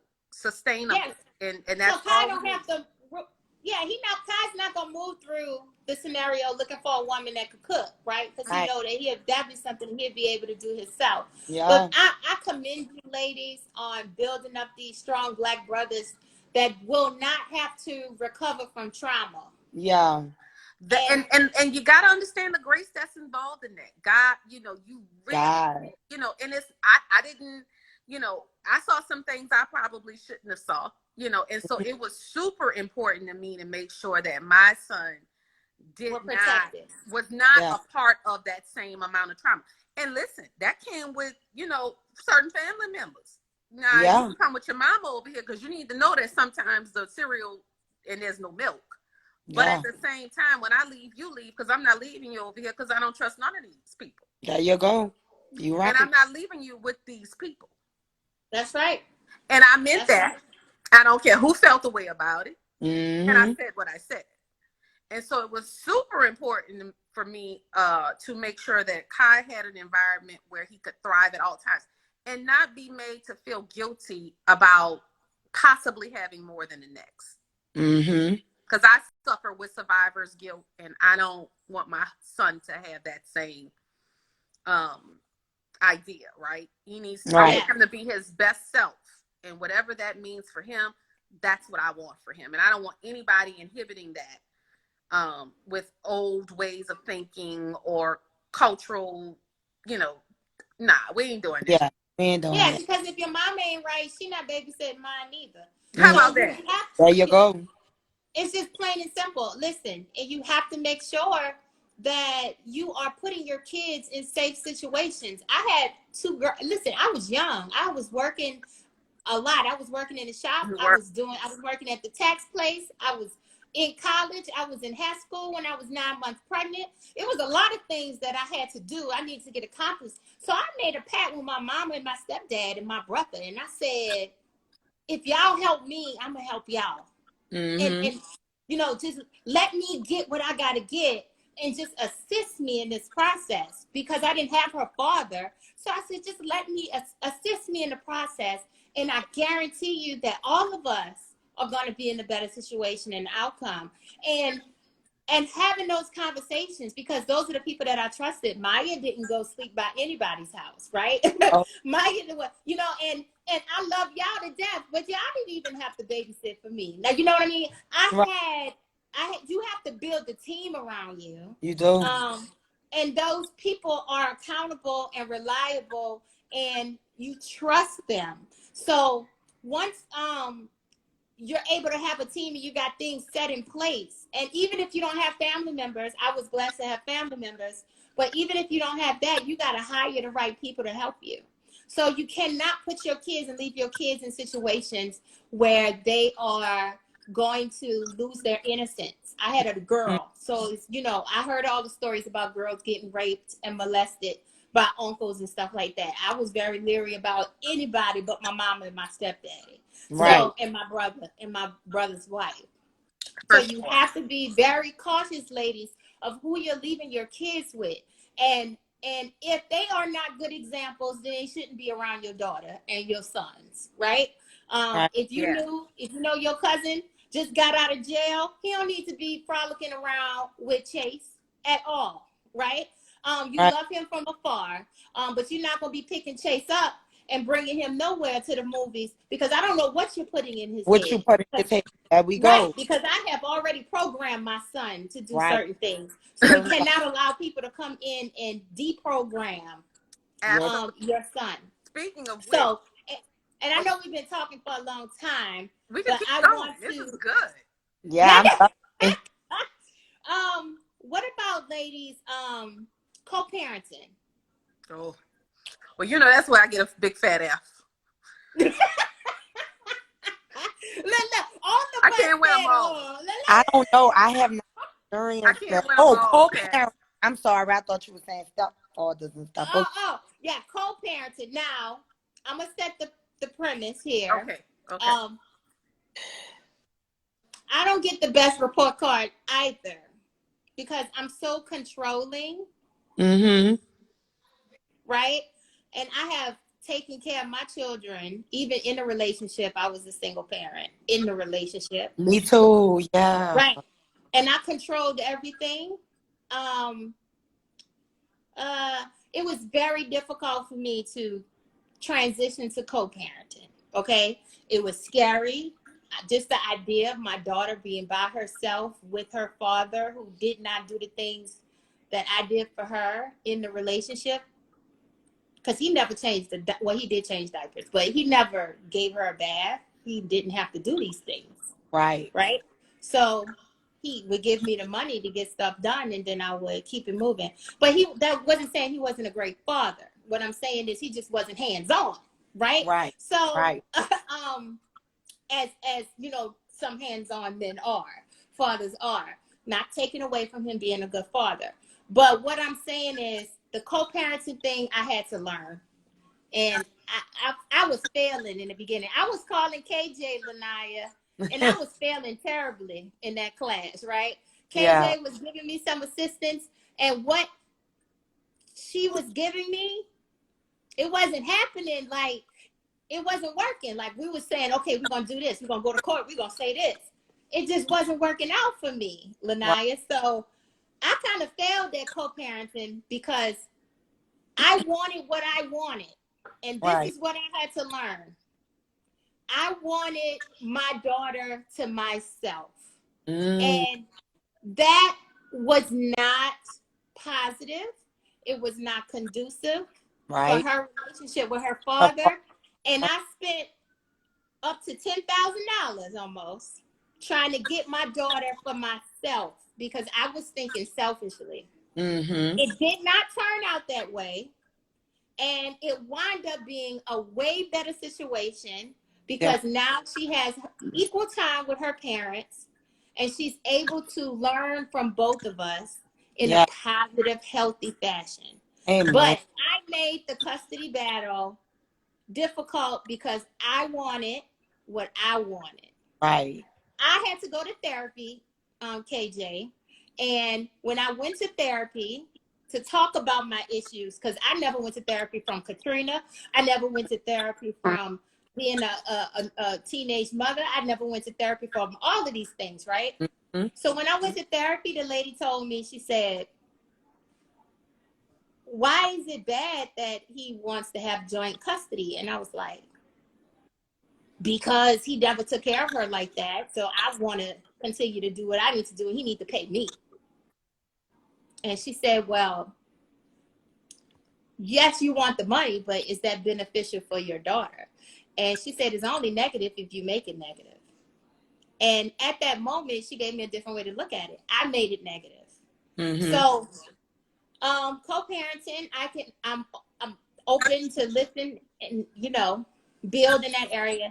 But I had an F for a long time.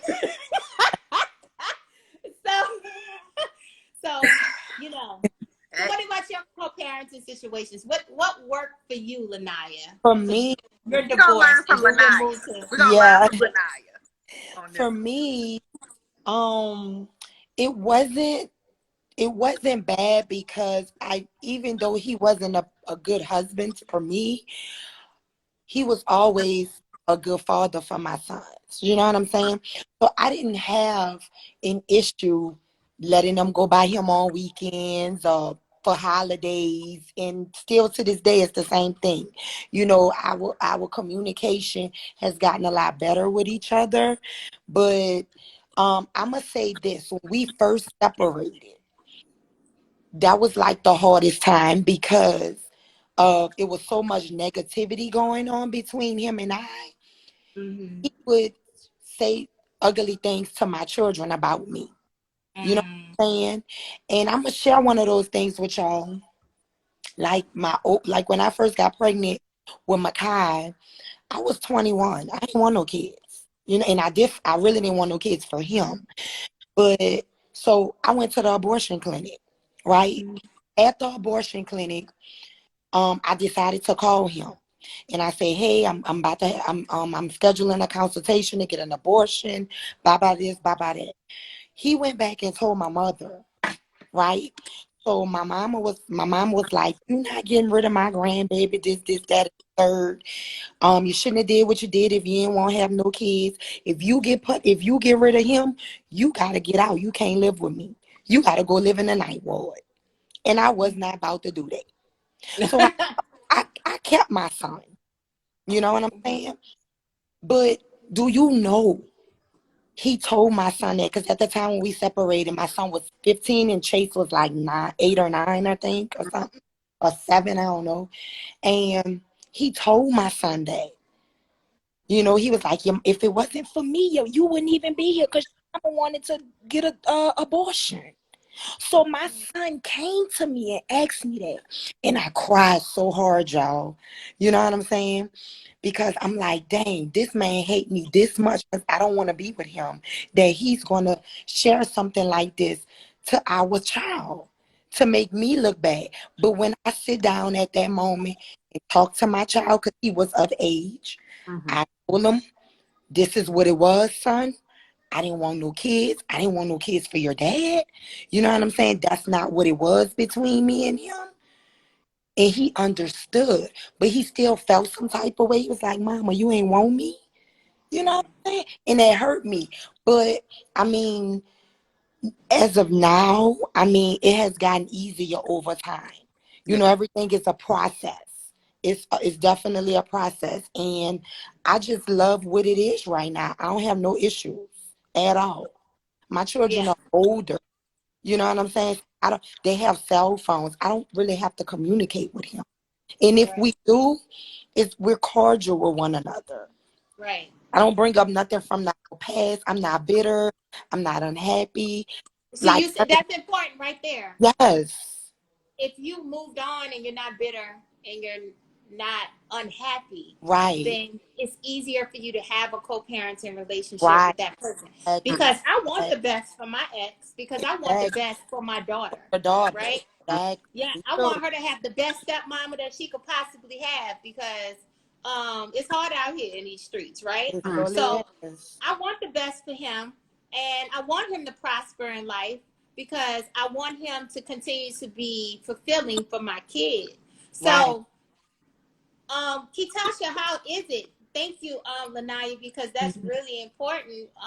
Sharing and being so vulnerable and transparent with us when you were talking about abortions and how your son heard that, because Mhm. a lot of times we get into these situations where we don't know how to get over them. And by you just Right. sitting your son down and having a real conversation with him, Mhm. um, that will speak volumes and be with him for the rest of his life. You know Right. what I mean? And it can never Yeah. hurt him again. Right. Yep, he Right. can't. He can't. He So, can't.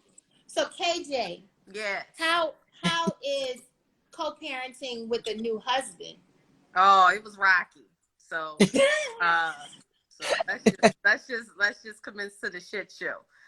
I got married Father's Day weekend 10 years ago. Went on my honeymoon on a Tuesday.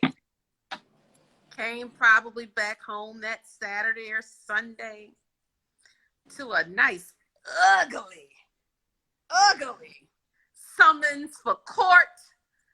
My ex had a private investigator put on my now brand new husband. Oh, we were in a shit show situation. Wow. Now you don't want me, clearly, right? Right. I don't Right. want nobody else to want me either. Mhm. I had to go Because get he hurt. therapy for that. However, with everybody, what the consensus was that the story that he had been saying about the crazy baby mama was no longer true. Mhm. Clearly, she's moved on. Clearly, she's moved on. Clearly, it's obvious. And Obvious. not only did I move on, but I also moved out of the state of Louisiana shortly And thereafter. not only did you move on, you upgraded too. I You upgrade. upgraded, built another brand new house, and went somewhere else. Okay. So My. we had private investigators, we had arbitration, we went through all of that. And all the time I was saying, in the beginning, I actually had to call his dad on him. I called his dad on him. I said, listen, I don't bother y'all. I get along. This is not okay. And so Grandpa John nipped it in the bud. So Grandpa John nipped it in the bud from there. And then we got to Charlotte because we moved to Charlotte about 4 months after we got married. And he would fly in. 1 second, y'all. Mm-hmm. He would fly in for an hour lunch with Kai and circle my cul-de-sac at my house. And he did it one time. Tony actually told me I was out of town. Tony said, yeah, your baby daddy is around here circling in the cul-de-sac. So a little crazy. But he never knocked on the door. We made it through that. Probably his maybe 5th tour to Iraq because he's in the military. I got Kai a cell phone. So Kai had a cell phone at 8. He didn't use it other than to speak to his dad. So we got the cell phone in place. Once we got the cell phone in place, I really feel like that was the moment where he realized that we're not going to do this anymore. We're not going to do this back and forth. Everything is an issue. Every holiday season, I could expect him to throw a fit. It's all the stuff. And so for me, it was just about sharing Christmas. I didn't really care about Thanksgiving. You know, I felt like we should have both had Christmas. Kai got to an age where he could do both. You know, we never could really see eye to eye from the moment that we broke up. So it did not really calm down till Kai was about 8. And when I got that cell phone, that's when things started to calm down. I said, listen, you want to communicate with your son? You want to come get him? You want to do anything? Just text, call him. He can relate. That's right. Send me an email. I don't ask no questions. He takes Kai. They've been all kinds of places. I don't ask questions. I just say, when is he going and when do I need to pick him up? I don't ask no questions. As of recently, Kai is about to be 16. Dad was supposed to get him for spring break, didn't get him. Said, have your mom call me. No, I'm not calling him. He's about to be 16. You can work it out with him. At this point in my life, I just do what I'm told from Kai. Hey, mom, I need to be, dad's going to get me up, pick me up from the airport. Hey, son, what time you need to be there? That's my only That's where I'm at with it. Yeah. I keep it real simple. Real simple. So managing communication is what we're saying, right? Making sure that you're getting short and sweet. You're getting to a point where you can actually be cordial. I think we've been cordial for a while. I think we've been cordial for a while, but I'm getting to a point where I don't even want to have conversations. Me neither. I'm yeah, not there's interested. no, hey, listen, really when he's with his dad, I feel good about it. Yes, she's safe. They safe. They taken care of. They safe. He ain't gonna let nothing happen to him. Right. There was one situation where stepmom told Kai that he had to ask to go in the refrigerator, and Kai wasn't used to that, and so Kai calls me, and I called Dad. And that's probably the last real conversation we had. And what I told him was this, guys, and I'll be super transparent. I told him, I said, listen, I don't get in your business because I don't care. I said, but if my child is anywhere where he has to ask to go in the refrigerator, I'm going to need to pick him up. And since you're in the Panhandle and I'm far down south, because at the time we were living in Tampa, I'm sending my mother, and that ain't what you want. On a way to come get him. So you might want to figure that out. Do what you got to do, however you run your household. I'm not here to tell you how to do it, but I can tell you that your son is uncomfortable, and that makes me uncomfortable, and I don't want to be uncomfortable. And I love how you said that, because let's see how you did that with Grace. It does not take, ladies, you don't have to be over dramatic. You don't have to go out of sort. You don't need to cuss people out to get your point across. You need to be able to express what you mean and articulate what you mean without the use of profanities, because that shows that you're intelligent enough to have a conversation. And even if it is through manipulation or whatever tactics you want to use, reverse psychology, whatever psychology you want to use, you need to make sure that you find it and you adapt it to every person, individual person, because you don't address everybody and attack every situation the same. Right? I learned that as a special educator. And I think those were some key things that helped me in my relationships with, whether it was my friends or whether it was my men or whether it was with my mama.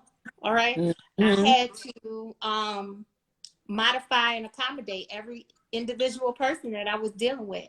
So I use buzzwords with him, and I threatened Anna on him. That typically gets it done. If I say I'm sending Anna, you need to be feeling some type of way. You need and they know the consequence. Yeah. So at that point, it was great because he was able to, and he knew, and I would circle back to Kai. So he was able to then get in touch with stepmom and watch that, and then eventually he had a conversation with Kai same day in real time. And Kai was able to tell him, he was like, I'm not used to this. I'm not used to asking to go in a refrigerator. And so I feel like thereafter Kai later shared with me that they had a family conversation, which I thought was appropriate. Right. And resolve, we got to a resolve. I didn't double back to him and say, hey, I didn't get into it with him. I just made sure that my kid was okay. And at that point, I was over it, because that's not my household. Right. And you can't control other people's household. I can't control other people's household. And you should not want to. We were just having some miscommunication as to how this thing works. Right. That's where we were. It was fixed in real time as I had requested. I'm out of it at this point. Right. Now that Kai is older, I certainly, again, I'm open. Ask me anything. Text me what you need to know. You got inquiries about something, email me. But unfortunately, we are not friends. I hate that, because that's really not how I grew up. I grew up with everybody getting along and being an amazing family, blended family. That's right. But that wasn't my my take on it with my son, and that's unfortunate. But you got to move on. Right. Yes, and you got to build healthy relationships, right? You got to be okay with it. And you got to be open to meeting the new wife, meeting the new baby mamas, whatever. Meet them and get on one accord, because I want to one day have a fabulous house and just have everybody in the house for Thanksgiving. I don't see nothing wrong with that, because it's healthy. Whatever's good for your kids is good is good It's for good me. for you, right? That's Absolutely. what Yeah. I like to look at. So being angry at your baby daddy and all I'm that so other over stuff, it's that. And like Lanaya said, So, yeah, yeah, a it's lot all of these about time. Now, I will girls, tell you in the beginning, I really, really wanted to co-parent. I really, really wanted that because that's what I had saw with my own mom. mm-hmm. I really wanted that that relationship, but it didn't work. That's not what he wanted. So I had to that's be okay right. with that. And Yeah, so I just moved forward in life. My son is just as close, if not closer, to my husband than he is to his dad. that's That all. Right. happened on his own. That had nothing to do with me. I did not nurture that relationship. It was nurtured on its own. So they have their own relationship. My And son, I make sure that my son understands that he has two dads yes, and that I let him know that, hey, maybe dad number one, he may not be able to spend as much time with you, but he takes very good care of Kai financially. And I make sure Kai knows that. right, And so I let him know you have two dads. God bless you with one that could be here for all the stuff, and God bless you with one that can pay for all the stuff. You're right. There doing you better go. than anybody I know. Not So that. doing better than Right. anybody I know. So Here's with the thing that, Right. as well. I want, so with I that want being to say, said, uh-huh. it is what it is. So he's good about it. He talks to his dad regularly now. I think they have a better relationship now that Kai is getting older. Whenever he wants to go with his dad, I'm cool with it because I could use the break. I know that's right. Okay, Yeah, Here, Lanaya. I here's my, could use the break. you guys. I feel like it's a lot easier for if a man comes into a woman's life and she already has kids when those kids are younger. Yes, You know what I'm saying? Because though that man can mold those kids. You know what I'm saying? Health mode. Versus when a child is already older, you know, mm-hmm. if their house is not in order, then that child pretty much already set in their ways.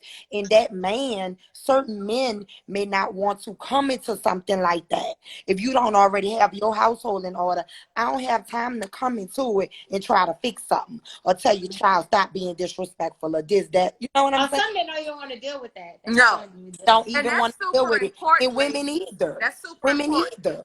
Yes, You know, Yeah, you got to have your kids together. gotta Just like have your before you kids start dating, order. you need to make Res- sure that your kids are mannerable and they're right. respectful. And And talk respect to your kids about that process. Don't hide that. dating and all Just don't that throw from your them kids. something. It's a real thing. It's something that happens. I'm not saying bring men around your children. Let me tell you Right. something. You don't bring anybody. And I've had girlfriends that have done that prematurely and they Yeah. suffer from Yeah. that. Do not, and this is my advice, Mm, and some people may not like it, but do not bring men around your children if you are not about to get into a union yeah. or an engagement. Because let me tell you something, if it doesn't work out, then they're going to see another man. If that don't work out, then they're going to They're see gonna another see us. man. It is Right. not healthy. So until you are at a point in your relationship where he is about to be your husband, that's just my golden rule. You don't need to see my daughters. What you need to Right. see them for? We Right. need to build us, work with us first, and then we could talk about that later. yes. But even though I know, I have a girlfriend. The man didn't see her children for 2 years. Yeah. Mine was a year. Yeah, yeah. I mean, and everybody have their own thing, but I've seen it backfire when these women Right. meet this men, and then a month later they in the kitchen cooking breakfast for the kids, Yeah. and That's then crazy. the next couple months they see another man, and they see all these different relationships that don't work out. So no men around your children. For Not what? at They shouldn't all. be picking up your kids. They shouldn't be riding in the cars by themselves with your children. They shouldn't be babysitting your kids. They should not be alone or around your kids until he put a ring on it. I'm sorry. That's just how I Mhm. feel. You're not gonna Right. be around mine. I get it. I Yeah. totally understand it. Folks are too crazy, so Yeah. They're doing a lot Yes, with the kids. yes, yes. When the folks Yes. are baby too crazy. But up, but I, they I got wanna killed. talk about something, Kat. You said about when men come into the home and your house is not in order. I want to make sure that ladies understand that Yeah. um a man don't want to come to a nasty ass house either. So if you're trifling, and that's cool, do you? I ain't judging. But I'm a huge proponent of these two books called The Power of a Praying Wife and The Power of a Praying Husband. Ooh, bam, I got them. So then you know. So one of the things in the book, in The Power of a Praying Wife, is that when you have a hardworking, exceptional man and he comes home, you want that house to be inviting. Yeah. So you want to be calm. If you cooked, you want his food to be in a microwave. It's a thing, right? Yeah. You want the house to smell good, even if you have one candle lit. You want your home to be inviting so that he's entering into a calm space so that the vibe is right. Right. And you can typically build off of that. So if you are trifling, because we all have our moments. I know I used to throw all my shit in the dishwasher, everything, the purse, the dishes, the remote controls, anything that was laying around. I used to throw all that shit in the dishwasher.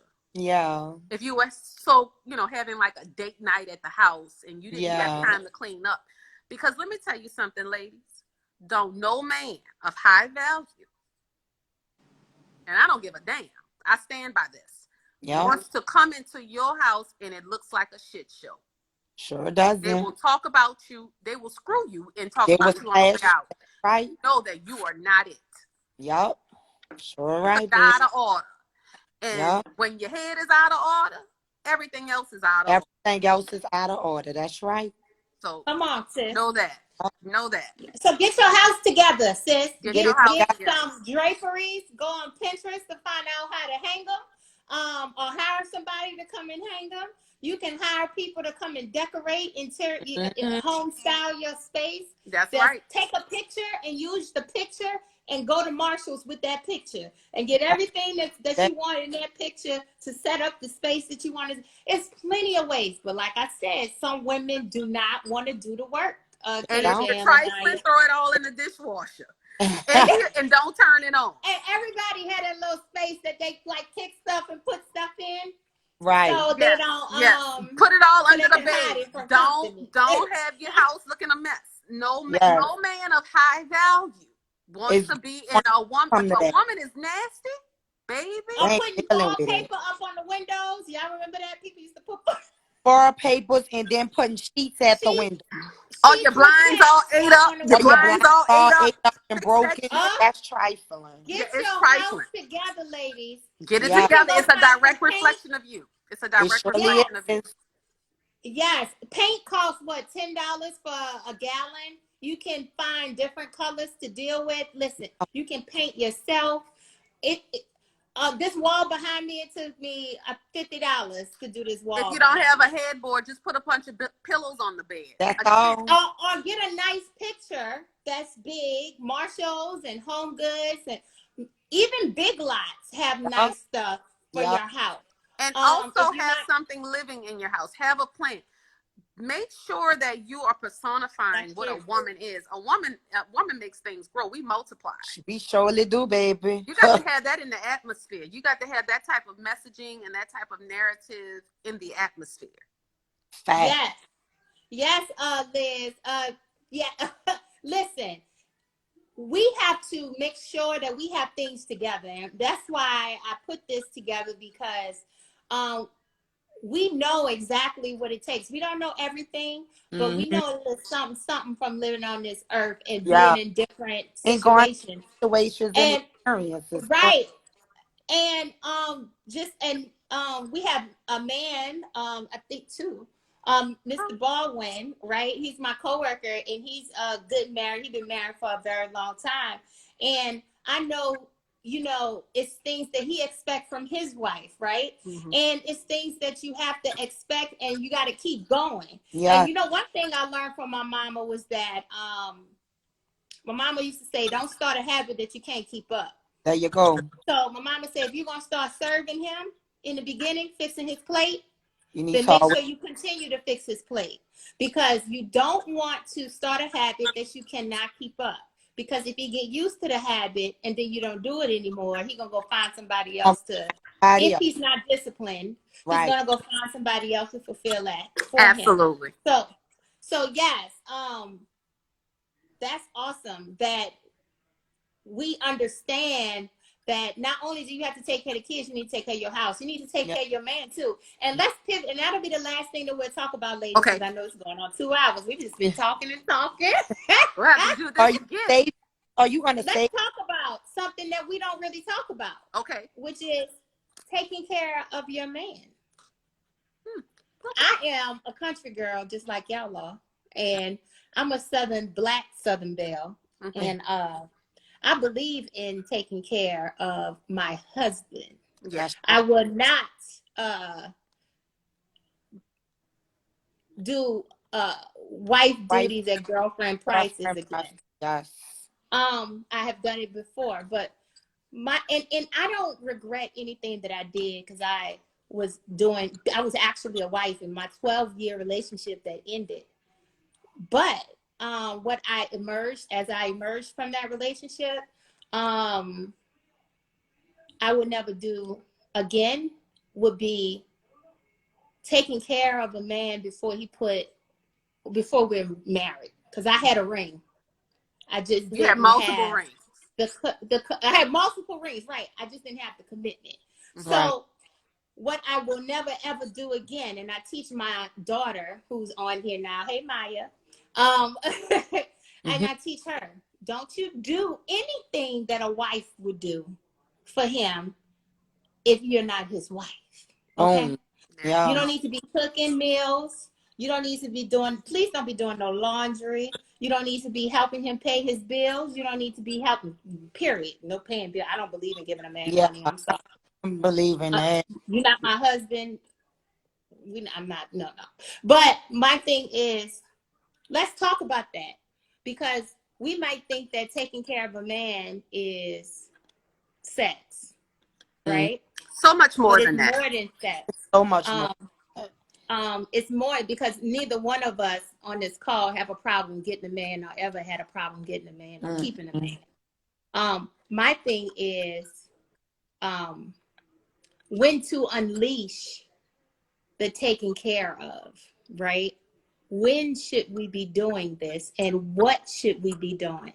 So, Lanaya, you're dating a guy. How far are you going in this situation, Lanaya? Y'all kicking it, y'all vibing. It's real good. It's tight. He ain't meet the kids and nothing. He ain't worthy like that. But when the kids are gone by their dad, he's sleeping over because y'all getting to know each other. Y'all dating seriously, monogamously, y'all exclusive. So what are you doing for those 2 or 3 days when he's with you consistently? Well, first of all, ain't nobody coming to my house. Let's talk about it. Let's talk about it. Right, let's go. But if he was coming to your house, But how are you taking care of him? Like, what does but that if look if like? if I was in that situation, like definitely, um, I'm not doing all of that, y'all. I'm sorry. I'm not. I'm not getting up. I'm not cooking. I'm not doing. I would have to know that it is going somewhere. I would have to know you see me in your life as your wife. This is something that you want. You want to build with me. You want to grow with me. And not just words. You would have to Say, action. mm-hmm. You know what I'm saying? I'm not about to be up here doing the things that your mama gonna do for you. I'm not doing that. You know what I'm saying? And some men may sit up here and say, well, if you don't cook, if you don't do that, this is how a man really see if they really want to be with this woman and all of this stuff, whatever, whatever. Man, that ain't nothing but manipulation. You know what I'm saying? But for me, I mean, I'm a submissive person, y'all. I enjoy taking care of man. If I'm in love with you, if Oh, we yeah. have spent enough time with each other and it's like I said, it's going somewhere, I don't mind doing it, but I'm just not gonna be doing it in the very beginning, probably not even for a year. I'm not gonna do all of that. That means we need to be going out, having dinner. If you wanna go have breakfast, let's go to brunch. Let's Yeah, do because I that. ain't cooking for you. Because I'm not cooking. I'm not doing it. No. Now, let's not to say if you hungry or whatever, maybe And I already cooked. and I already cook. Or I make That's it. you a sandwich. You know what I'm saying? But dude, you asking for 4-course meals and this, like, I ain't doing it no I'm not doing it more. no more. I'm not doing that. You know what I'm saying? That stuff don't get you, that stuff will set you up for disappointment. You know what I'm saying? Yeah. So Oh, I'm not doing that. I'm not. I don't even have the energy or the time. My okay, that's good. Yeah. Go ahead. I'm Yeah. sorry. So no, you're good. No, I was saying so dating process, you ain't getting no meals. And I was all wrong, y'all. Kitasha, it's your fault. I mean, KJ, it's all your fault because What I did? you. No, I'm saying I'm just playing, but I was doing everything, child. I was 12 years a slave. I would never do it again. Now Okay. listen, you're And, not by yourself on that. I got another friend who was 12 years a slave. It mm-mm. happens. It happens. Yeah, I was 12 years a slave. And I remember, and Mr. Baldwin is on this call. And I'm sorry, Mr. Baldwin, I'm Southern, so I call everybody by their last name. I know people be like, why y'all don't call me by my first name? But I never forget when Baldwin stopped me outside, and I was walking to the garage because we worked together, and he was like, oh, what's going on? Yes, D. He was like, I'm not one to get in your business, but I saw a post that you made on social media, and I kind of forgot how the conversation went. But he was like, y'all not together no more?" And I was like, that's over and done, And but once I got out of that, I was sitting in the lawyer office, y'all, and I was like, because he was asking, like, what did he do? What did you do? Because they want to know what the roles are. So Mhm. they can attack it differently in custody, And I'm like, I did this. He was like, who cooked? I did. Who washed the kids? I did. Who did the homework? I did. Who cooked the food? I did. Who bought clothes? I did. So and the lawyer was a black guy. He said, well, what did you do? I mean, what did he do? I said, nothing really. And at that moment, I was like, oh, I was stupid. I was not saying stupid, but I was just I wanted to be my mother. Mm-hmm. Yeah. Mm-hmm. And you I learned that wanted in to be therapy, my I'm mom. sure. I'm sure you learned that in therapy.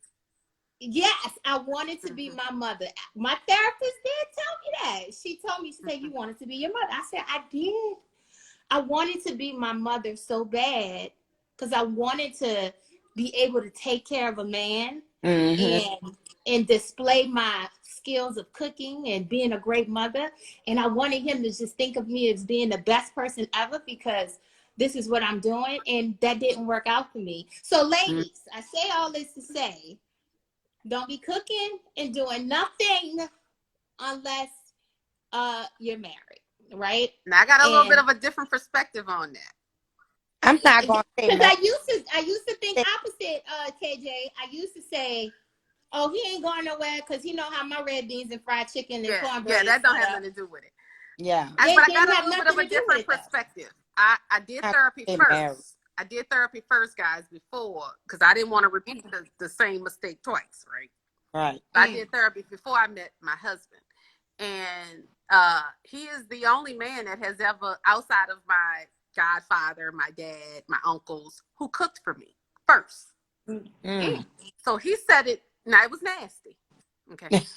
But it was the sweetest thing that I've ever Right. known Yeah. because he was so proud of this meal. And it was 3 weeks into us dating. So because he cooked for me first, Mm. I started to cook for him. But I would only do it like on a Sunday, Yeah. something Yeah, like that. And then to add to it, when a man wants you, you'll know it. When I bought my home, I did not have a washing machine and dryer in the beginning. I was saving up to buy it because I didn't want to finance. I didn't want to have another bill. Right. And so he washed my clothes, Mm. me and my son's clothes, for about 3 months. never happened for me ever. And Right. brought them, Either. would wash them, dry them at his house. And then, he was frequently at my house. He would bring them back and just leave them in the baskets, but he would bring them back. So he did those two things up front. Now, he was spending the night, but Kai never saw him. He would leave at 5:30 in the morning because Kai would get in my bed at 6 o'clock in the morning. Dang. So if he spent the night, he would 5:30, he'd be out the door. He had a rhythm. He knew exactly what it was. And just the same. If I spent the night at his house, if my mom stayed over and I spent the night at his house, at 5:00 in the morning, I was driving back to my home to be in my bed. So when my son woke up, he would catch me in the bed. And we did that till the day we got married. How we say Baldwin, that's a whole man out here, baby. That's how we say it in New Orleans. He was a whole man out here. He was a whole man out here, baby. So yes. So because he set that tone, I had to lead. So once I put that gumbo on and the barbecue shrimp, it's over. All over. And listen, them stuffed bell peppers and that big macaroni and cheese and them grilled asparagus, and that good tossed fresh arugula salad with that lemon vinaigrette. And that good grass-fed roast stuffed with garlic with a brown gravy. Great girl, and a good roasted chicken that you didn't put with some baby carrots. When I started showing him, all of that, the fresh snap green beans, because that's how I eat anyway, right? Right. So he was like, give him but I'm not saying, Ketasha, don't give him an introduction to what he's going to have. Yeah. I'm saying give him snippets. You could give him a trailer. Don't give him everything. Oh, no. But he started it for me. He set that tone. So I was in a different situation. You can do that. Most definitely. The dating is marketing, right? Yeah. You're just marketing yourself and you're representing these two representatives that's talking, you know what I mean? That's getting to know each other. And you need to know yourself to the point that you could be with this person. Yeah. I'm not saying don't cook a meal. Yeah. No. What I'm saying is don't give the whole playbook before you actually know exactly where things are going and what it is. For sure. And my husband, an isolated case. He didn't move in my home. He sold his house before we got married and moved into my house. He did not move into my house until 2 weeks before we were married. Yeah. And I meant that. And I meant that. And that's what I am aiming to do. This time around, I'm doing it the right way. And before a man will ever be in my household or in our household, he needs to have a house that we share and be in together, and I need to be married. So these are the things, because I just think that it's important to show my daughters those things and examples, right? It is. And it's good for your kids to see you make mistakes. Yeah, it is. But it is. Every relationship you have, the way that you got out of the relationship, the struggle or the ups and the downs, your kids are watching it, and that's going to help them associate and disseminate and understand what they need to do in relationships too. So if you was beating up your baby daddy and your daughter see you beating up your baby daddy, guess what? She gonna think it's okay for her to beat up her baby. I'm telling you, kids, you get your game from your mama, like Tupac said it, right? You get your game from your mama. Point blank. So you have to be able to show great examples and keep standards and make sure that you make it necessary, like KJ did. She made it necessary for him to roll up his ass out of the bed before Kai get in the bed at 6 o'clock in the morning. Very important, and I wasn't playing about that at all. Like that, there was no gray area in there. You got to go. You got to go. And once a man know that you're doing that, it was the same way for me recently, right? I was like, that's great. You came and dropped off downstairs some McDonald's for the girls. You're not gonna see them, but you know what I mean. Right. But for my youngest daughter and her little girlfriend was at the house, so you wanna make a play in the playbook. So you want to bring them some McDonald's. That's cute, right? But you're not coming upstairs. I'm manning 2 little girls that don't need to be around anybody, right? You see me on my free time, and thank you for the meal. And they respect that because they understand that it's levels to getting in the situation. It is. And men don't want it if it's that easy, child. But let me tell you this: a lot of men move the way they move because they have a lot of women that don't have standards. You know what I'm saying? So they try to treat every woman the same way. The same way.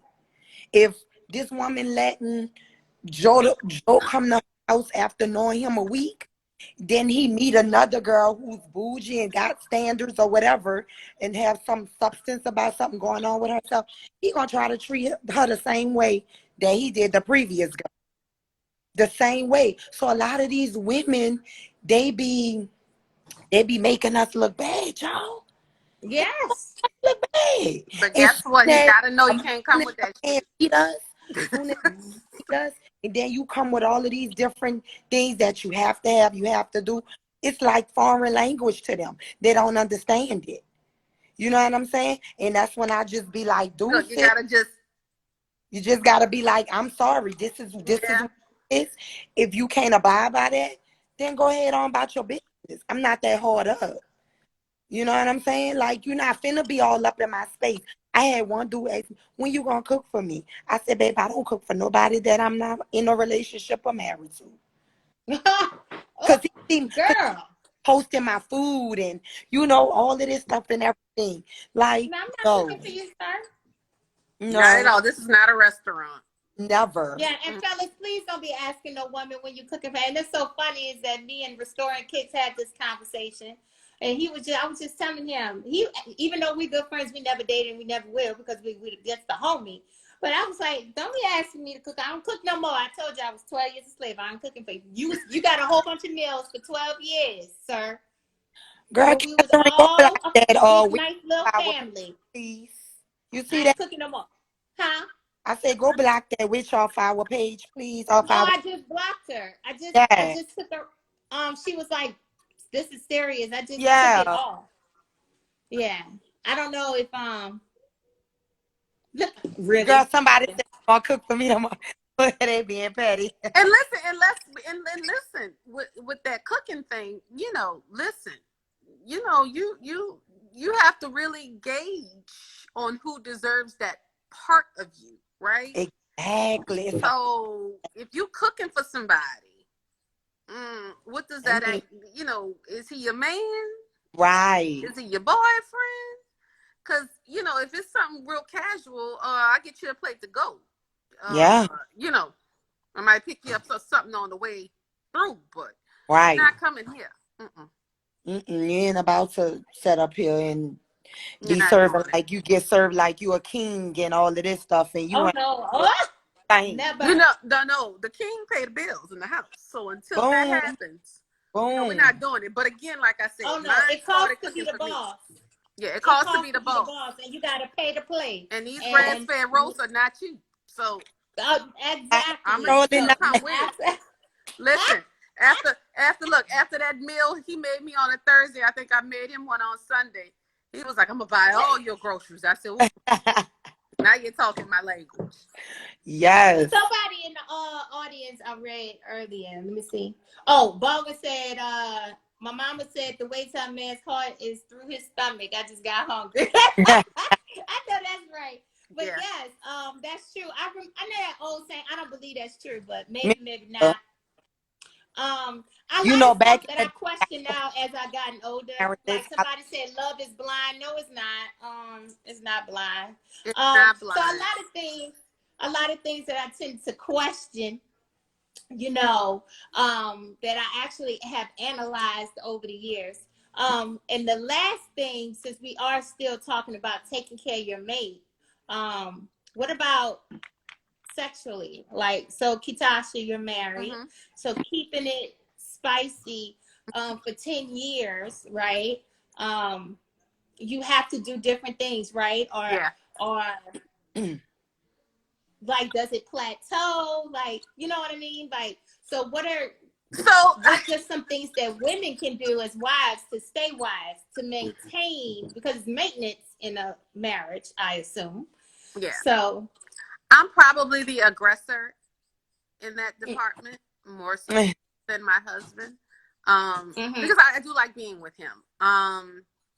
So we're not so I live in two places. I live in Houston and I live in Los Angeles. So we maintain two homes. So we're not actively with each other every day.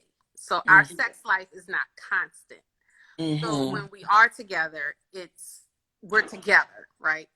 Right. And so because we're not constant, we might be like once a week, maybe twice every 2 weeks. We'll get it in on a whole weekend, do it every day. So I'm not banging like rabbits at this point. Early on we were, now not so much. It's more special, I guess, than it once was. It's not a chore for us anymore. We actually look forward to being with each other. But I think, the bedroom is undefined. Whatever your mate wants to do, I think you should be open to it. I'm certainly not open to additional partners. I'm not into the crazy shit. Right. I ain't licking no asses. No, that's some gay stuff. You ain't having anal sex with me. No, that's some gay stuff too, right That's there. some gay shit. Yep. And nothing against gay people. I love gay people, but I'm not into it. That's not my thing. So I ain't licking no asses. You ain't going in my ass. A cord in my ass. You're not sticking shit in my ass. Nope. And no additional partners. Like, I'm not into that. Yeah, I'm not now, into if you want to watch some porn to make you feel like that's where you at in life, you go right ahead. But outside of that, I'm not into it. So beyond that, everything else, we do. Yeah. This is how I feel about you, KJ, when you say you ain't licking no asses. Now one thing that I had to get used to that I wasn't used to because it was considered so taboo in the Black community was blowjobs. So I had to get over that because my husband enjoys them. Right. So you had to get over it. So I wasn't into something you like to do. I wasn't but into it. If you're married to him, that's just something you're gonna have to do. Oh, yeah. Listen, I'm a pro. I watched the videos. I did the homework. So I watched the videos of Lanaya. Okay. I had to, because I was taught that was a nasty thing. Women didn't do that. I'm about baby, you watched the videos, baby. I sure did. I went to class. And guess where I learned? Guess where I learned? At the church. At the church. Wait. The marriage retreat. Marriage retreat. Wait, Lanaya, her mama on here said, no. Anna, I'm sorry we having this conversation. It is what it is. We real grown. Right. I'm very grown. I'm 42. At the marriage retreat is where I learned. Wait, but I'm about to trip y'all head out. When I was married, this was pre-Katrina, everything. I stood next door to my cousins, right? Mm-hmm. It was like rabbits, like all the time. All the time, yeah. All the time. We could hear them through the walls. We had a shotgun or whatever, right? Girl, my cousin, she showed me how to give a blowjob on cucumber. There's videos, guys. If you don't know, there's videos. On a cucumber? Because I ain't have no clue. It wasn't my thing. Like, I don't. It wasn't my thing. And I'm not saying that I still enjoy it, but I want him to be pleased. Yeah, of course. So that's the goal. That's true. I'm like you, KJ. I don't enjoy that. Yeah, it's not something I enjoy, but right. But listen, I mean, that's not exactly something you can girl. So super funny. Yeah. So they had the video going around in church. We had the marriage retreat or whatever. And so my friend said, we gotta go to the stove. I said, what we going to the stove for? She said, we gotta get grapefruits. I was like, what? I don't even like grapefruits. Grapefruit. I said, well, I'm gonna get an orange. I got an orange, she got a grapefruit. And we was watching the video, girl, at breakfast, trying to get it together. Oh my. Hey, you know what? I give you an A for effort. I did. And there's videos and stuff that you can watch. And so I had an orange. Yes. To help. Well, I would say what video? It's a lot of information out there. A lot of YouTube University. Perfect your craft. Yeah, I know on one of my other. My mama said this is turning to candy coated nights. That's because old people should be in the bed. That's what you get. Yes, Mom. and speaking of candy coated nights, are y'all bringing that in there into the bedroom too? Not so much. Not so Nah. much. A little vibration Oh. every now and again, but we typically know where we're going. But Right. men typically don't like that though, No, right? because Fellas they out there. feel emasculated when that happens. Yeah, no, Right, not right. so much Yeah. for me. A little vibration every now and again, but Yeah. nothing Yeah. extreme at all. But sometimes they do not be hitting that right spot. Every now and again, you get a womp womp. Every now and again, you Right. get a womp womp. Right. It's just part for Yeah, the course. I so mean, we've been together a long time, so Right. every Y'all now and know again, you each get a other. womp Yeah. womp. But for the Yeah. most part, when you are in love, one of the beautiful things about being married and loving your partner is that when you're in love, I have a man who wants to please me, Please you. and Yes. I in turn want to please him. And Yes. so when you have that's that right. particular connection, Oh, and Lord, it I is of God, hate to get that. Jesus. and it is of God, Anna, right? I am not participating in this conversation, She Anna. needs I to got be my off. shades on. She needs to be off this line. So when you have that type of connection, right, that's when it's a beautiful experience. And Right. so, Yeah, I'm down for anything as long as we do but it we ain't together. doing no extra And partners. I'm not into none of that. no. So, I'm talking about just me and him. just need Absolutely, Like it's yeah. feeling different. It's whatever he different when you wants. really love the I'm here person. for it. Yeah, it's Yeah. I'm here different when for you it. really love the person. But Just as long as I won't have to go to the ER or nothing like now that I've been to the afterwards. ER You know what I mean? Oh, why? What happened? Might Girl, fell off and broke my neck or something. I don't know. three But as times. long Three I'm times. not hanging from ceiling fans and all that stuff like that. I'm not doing, Three all times. this other So stuff. But 3 times. I'm open to learn and to explore. And that's what you're supposed to do with your man. You're right. supposed to explore. Absolutely. You Absolutely. know, D said ER. I watched that show, I was ER. that Y'all person. remember Yep, I was that person. So it's happened 3 times, but I'm not trying to have no babies, and birth control does not agree with me. My son is actually a baby, a patch baby. So you can still have babies? Mm-hmm. Oh, so we might be throwing you a baby shower. Oh no, I'm not having it. Girl, So I'm gonna come. I'm gonna bring you a whole bunch of Pampers, baby. What you need? I don't need nothing Anna, you because want it's not another happening. grandbaby, Anna? No, girl, leave Anna alone. She probably already mortified. So listen, for me, it was the early on Yes, the because I ER. did Some not want to stuff. get I've pregnant. watched the show. It was the condoms. It was the condoms getting stuck for me. Oh. Well, wait.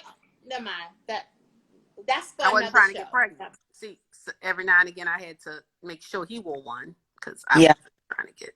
Oh, okay. Mm-hmm. So since y'all talked about it, so we talked about various ways that a sister can get it together, you guys.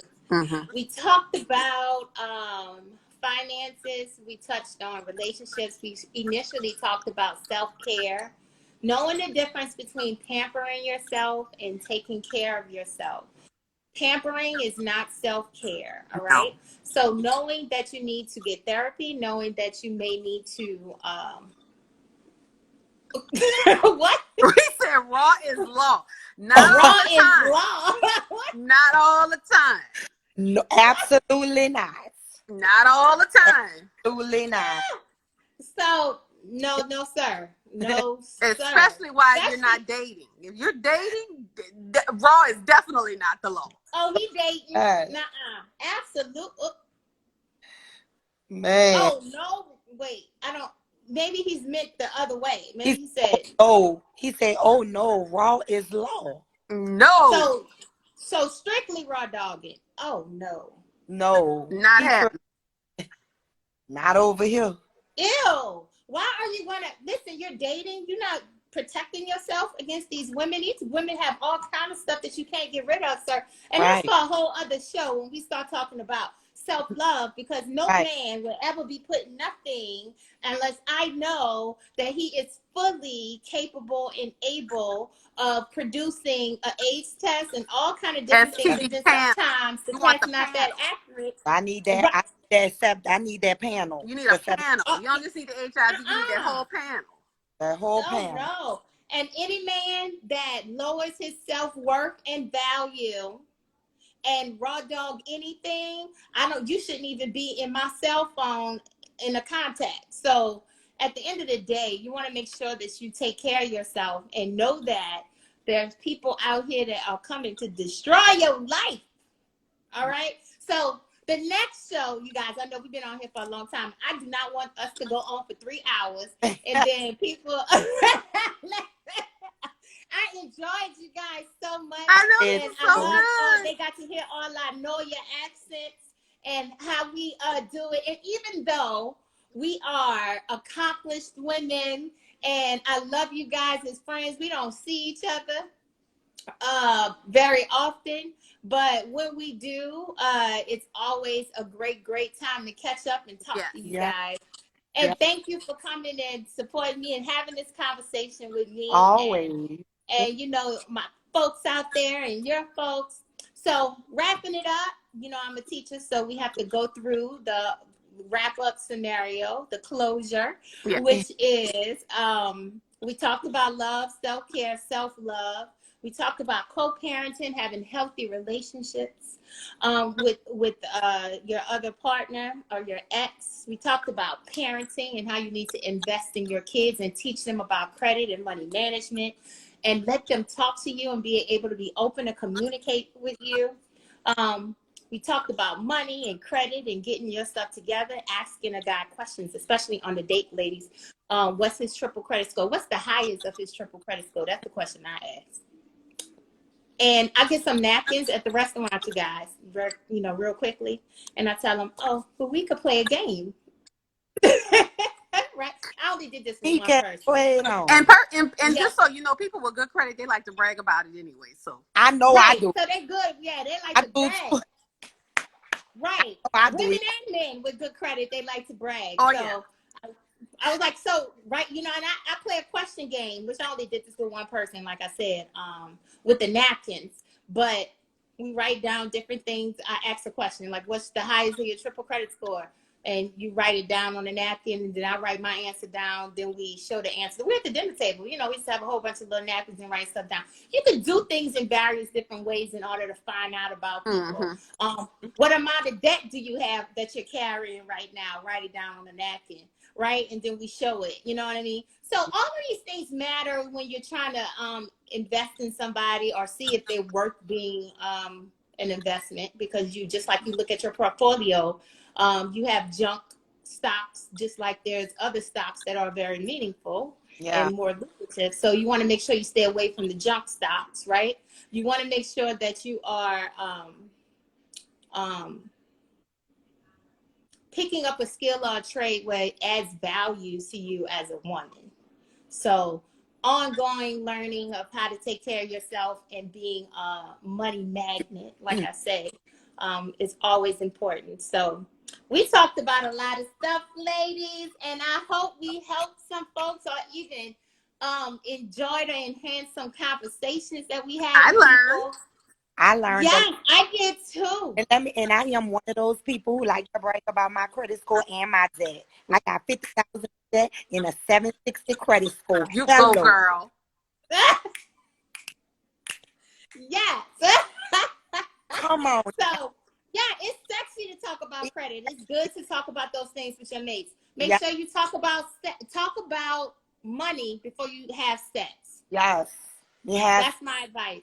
Yes, and Mr. Baldwin, thank you so much. And Dee and Miss Anna, Mama Anna, Tasha, Mama. And I just want to say I learned so much from you guys. I got to see my first real big. I saw how when a man come into a woman's life and how he enhanced the lifestyle. Because I've been to the house for the July 4th celebration. You remember that, Tasha, with the pool? Yeah. Yes. You know? You know, Anna got that house in a divorce. Look, you know, Anna got that house in a divorce. Oh. See? You know she a gangster. It was white too. I remember that house. All 8. She's talking about her 800 credit score, girl. Bam. Here's something else. Get up there in them 8s. Listen, Tasha Mama been a boss. Been a boss. The whole. That's that. Listen. Oh, you in the 800? Mm-hmm. And I remember meeting Lanaya's stepdaddy and Lanaya mama, Miss Sonia. I remember, you You just don't remember? know how you impact kids Yeah. by exposing them to good people and professional Yeah. people and Yeah. successful people, because we remember that as we get older. We You do. do. You know what I You mean? do. You You remember absolutely do. the time you And it called? goes with you. It travels with you. Oh, yes. Yes, Catherine. You remember you called my house that summer? It had to be like 10th grade summer. And he told you can't call here after 10. My stepdaddy was like, Mr. Rudy, right? That 10. was his name, right? Huh? Rudy, Yeah. right? Was Yeah. it? He's See, saying I remember. he's saying shit going So on he over had the here after 10 Corvette, o'clock. right, Take it Lanaya? down. Huh? He's saying He shit had the going on over Corvette, here. right? Yeah, he had the Corvette. Yeah. See, I told you. I remember. Listen, you keep images in your head. You know what's up. And I do know that Lanaya mama decorates very well, Yeah. and you can see that. Listen, you remember, and And it stays before with we get off this call, Kitasha, can you please state you. Mm-hmm. what you have done with Xavier University? Because I just want to talk about this Black girl magic before we get off. So thank you for that, Catherine. It was super important to me because of my journey. I've always wanted to be in a position that I could pay it forward and help another single mom fulfill their dreams. Mm-hmm. And so what I decided to do, initially it started off with me just wanting to help my city. But what I decided to do was establish a scholarship, $5,000 annually at Xavier University for a single mom, whether she's going to undergrad or graduate school in any subject in health sciences. So if you know of a single mom, she has to be African American, ADOS, African descendant of slaves. She has to live in Orleans Parish, and she has to be a single parent. If she is pursuing a career in health sciences at the undergrad or graduate level, please apply to the Kitasha Jackson Lawrence Scholarship at Xavier University. Come on. My boo, listen. My boo, let me tell you, I keep telling you, when you Queen. think you're doing good, go check Kitasha's what she doing. And look, because you're gonna be like, damn. And look, Catherine, Like you, and here goes my flex. That's my version of a Birkin bag. Boom. and that's awesome. I'm just so happy that I got friends like that, baby. That I could go buy a house and I could go get a scholarship. Look at a scholarship in my friend's name. Like, how many people have the honor of having a friend with a scholarship that she put up with her own money, That is right? awesome. And she's not old and decrepit at 80 or 5, and she's not dead. And then they put the scholarship in her name. She did this in her 30s. So Yes. I'm just so proud of you, Kitasha. Thank you. And I It was know a the lifelong journey dream. that all It was of a us. lifelong dream. Yeah. And that's awesome. And I'm so proud of you, Lanaya, because I know, we all know the journey that we have taken together. Lanaya and our audience have went to high school together. We went to an all-girl Catholic high school together. We graduated from high school together. I'm not going to put our class of whatever out there, but because I'm still 25. And so am I. Right. And Kitasha bought me my first training bra. So, I love you guys. You remember that, Kitasha? I do. It's a moment in time. It's a moment in time. Yeah, Berg Street. I've been knowing Kitasha ever since we were in elementary school. Third We went grade. to elementary school. Third We went to grade. Littlewood, Lanaya. Gotcha. Together. So, in the East, we're East Beast, baby. Yes. Berg Street. Okay, Tasha, since you out here in Houston, we definitely gonna have to link up Yes, one day. honey. We're gonna have to go to what is it? Lost in Final. I've never been there yet. I went there to get takeout. I'll be there on May 27th. Well, we'll all go. We'll all go together. We'll all go together. And we'll be 25. Again. Because I'm on keto. By May, I should be down at least 25. Well, I'm on keto with Catherine. That's why. Yeah, me and Lanaya doing keto together. Well, I'm just trying not to eat.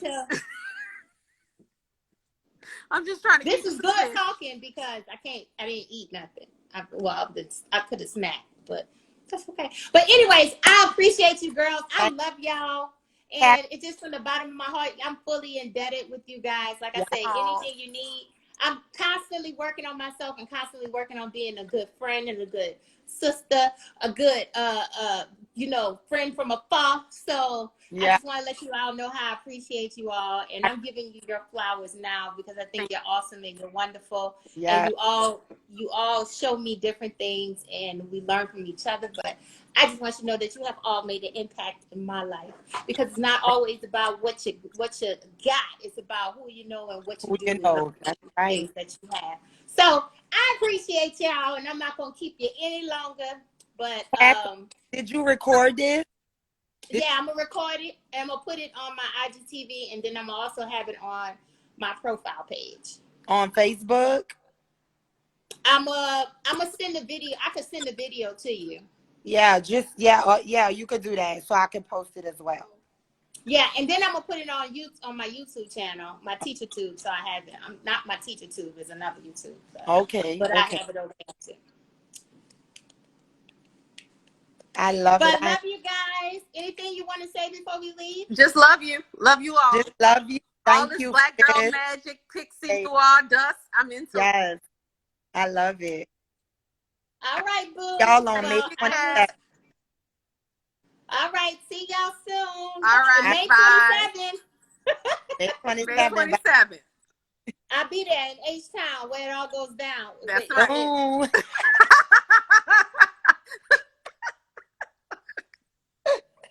Bye, y'all. And I'm going straight to Papa Do's. oh Lord. No, man. No, We're no, not Oh, doing it's not that. good? no, Oh, never mind then. no. No. We're going to Lost and Found. And we gonna have to come to Maryland too. Yeah. I'm ready for y'all. Listen.